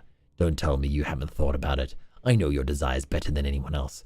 Even if the Emperor isn't planning on taking your body as his own and is going to just rejuvenate himself in some other way, why would you still want that? Isn't it time for him to accept his demise and step aside for someone else? Who better than you? Are you truly happy just surviving and serving like the drone? Or are you going to finally step up and take what is rightfully yours? You've already had a major hand in expanding the Empire and holding it together. Why not just take a natural step? The next natural step. You stop yourself from killing Jacob and turn back to Semra. You don't have to like me. You don't have to believe me. Just listen to... Oh, you don't have to like me. You don't have to believe me. Just listen to me, lover. I've always known what's best for you. Kill the Emperor now while he is at his weakest. There has never been a better time. You were born to rule. It's in your blood. It's in your heart and it's in your soul. Seize your potential and do what it's meant to be. Semra says. With Jacob's damning accusations and Semra's words appealing to your ambitions, aspirations, you don't know what to do. Should you dismiss everything that they say as lies and just stay loyal? Or should you take any chances with your own survival and kill the Emperor regardless of reasons? Oh no! Oh no, chat, oh, this is the most important vote of the entire session. Big decision, big moment. Serve, rule.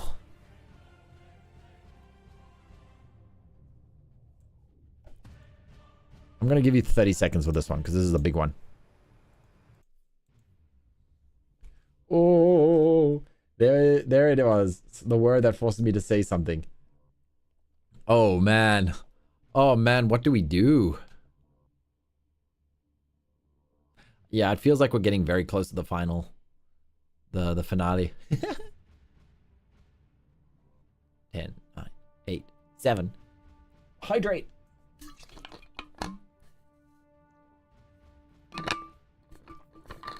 Most important vote. Votes randomly. Okay.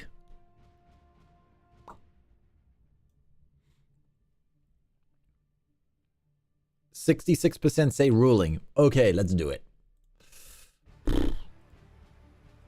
Save.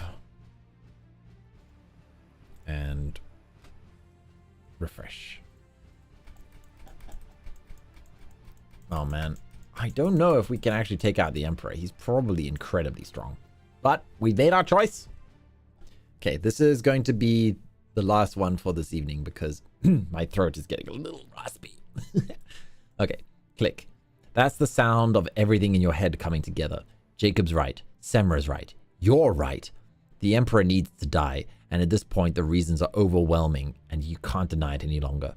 You lower your sword, causing Jacob to breathe a sigh of relief. Okay, so the Emperor needs to die. Any advice on how I should accomplish this task? Because I'm fairly certain it's not just going to be a matter of storming in and chopping his head off. You ask Semra, who's surprised by your response. Semra?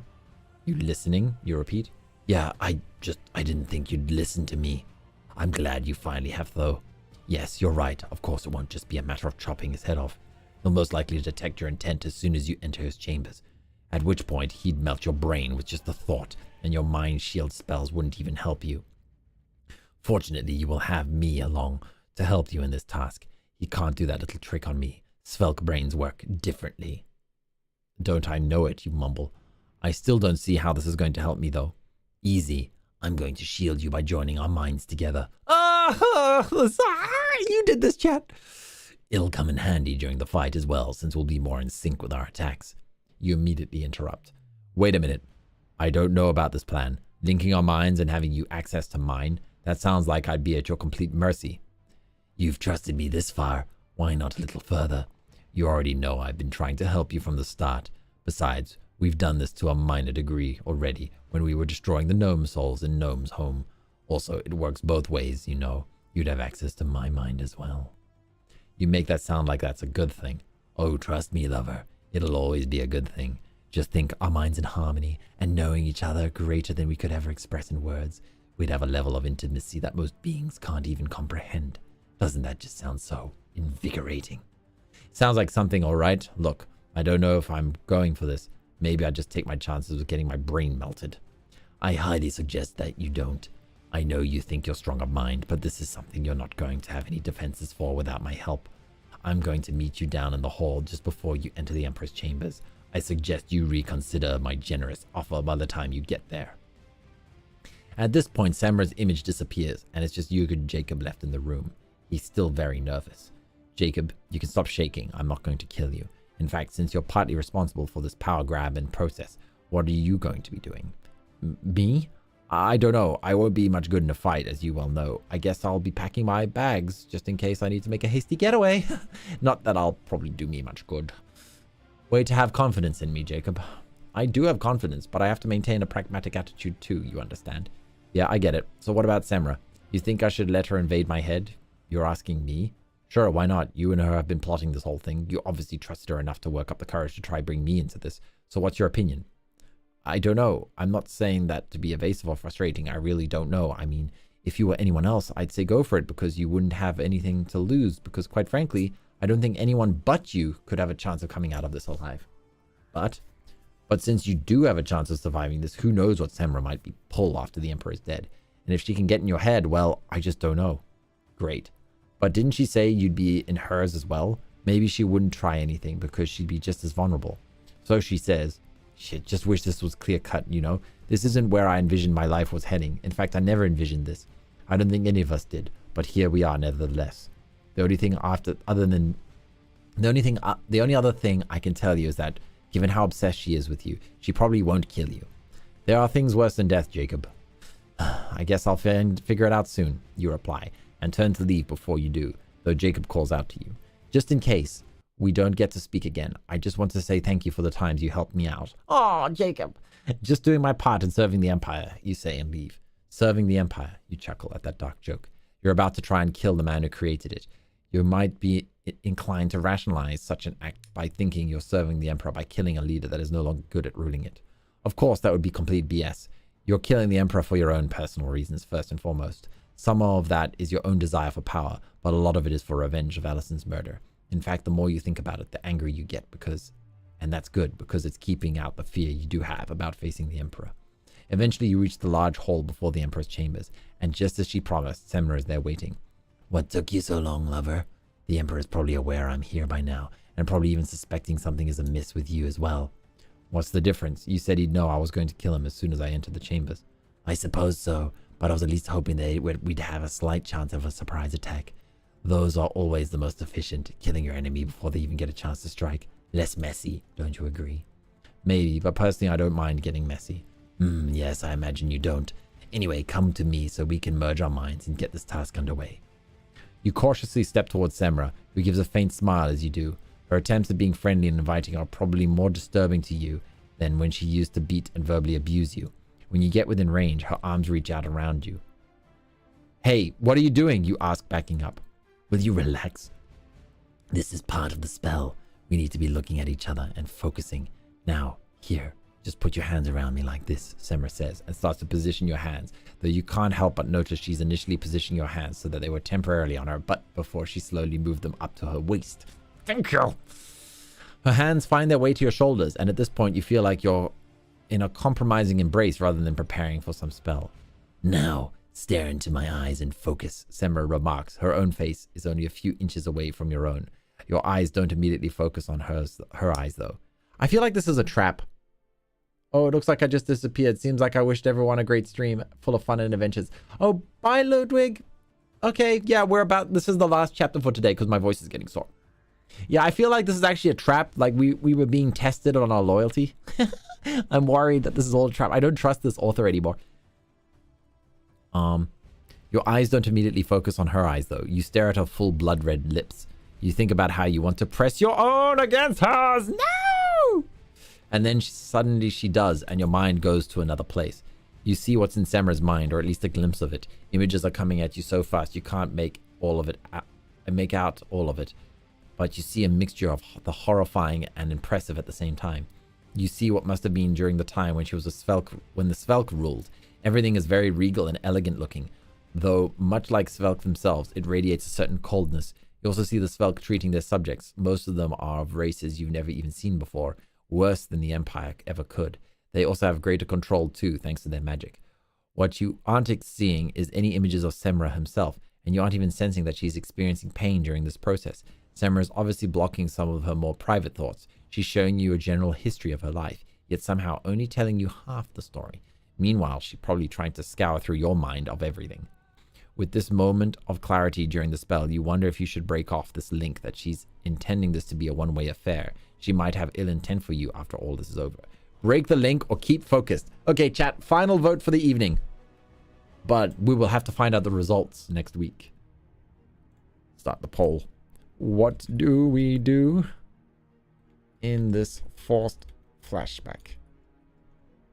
Break the link. Keep focused. So we do run the risk of the Emperor frying our brains, but also avoiding her controlling us. But then at the same time, we also run the risk of her controlling us, but we could potentially learn more about the species. So this is a very tough call. There we go. So final votes. Final votes. But yeah, my voice is done. That was 2.5 hours, just over 2.5 hours of narrating. So pretty good. We got 14 more seconds.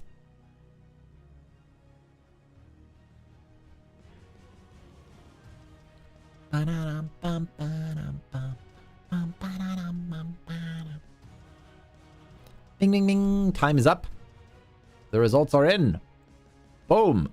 It says keep focused. Okay. We're gonna vote keep focused. I will save the story just so that I know that it's there. But we're not going to reveal it. Okay. Here we go. To the chat room. Ding, ding, ding. Okay, everyone. That was a lot of fun. I want to know what's on their mind. Well, you'll have to wait until next week. Dun dun dun! Cliffhangers!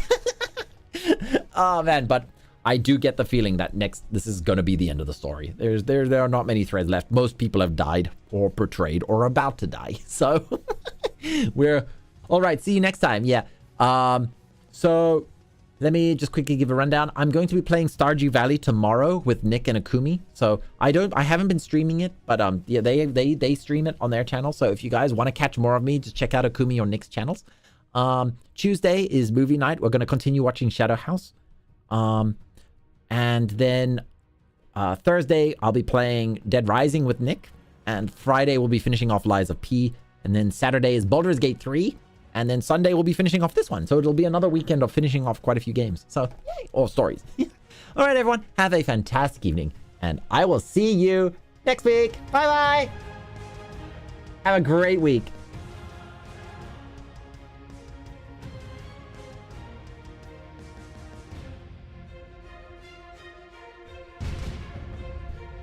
Oh, I'm going to test the button. Test the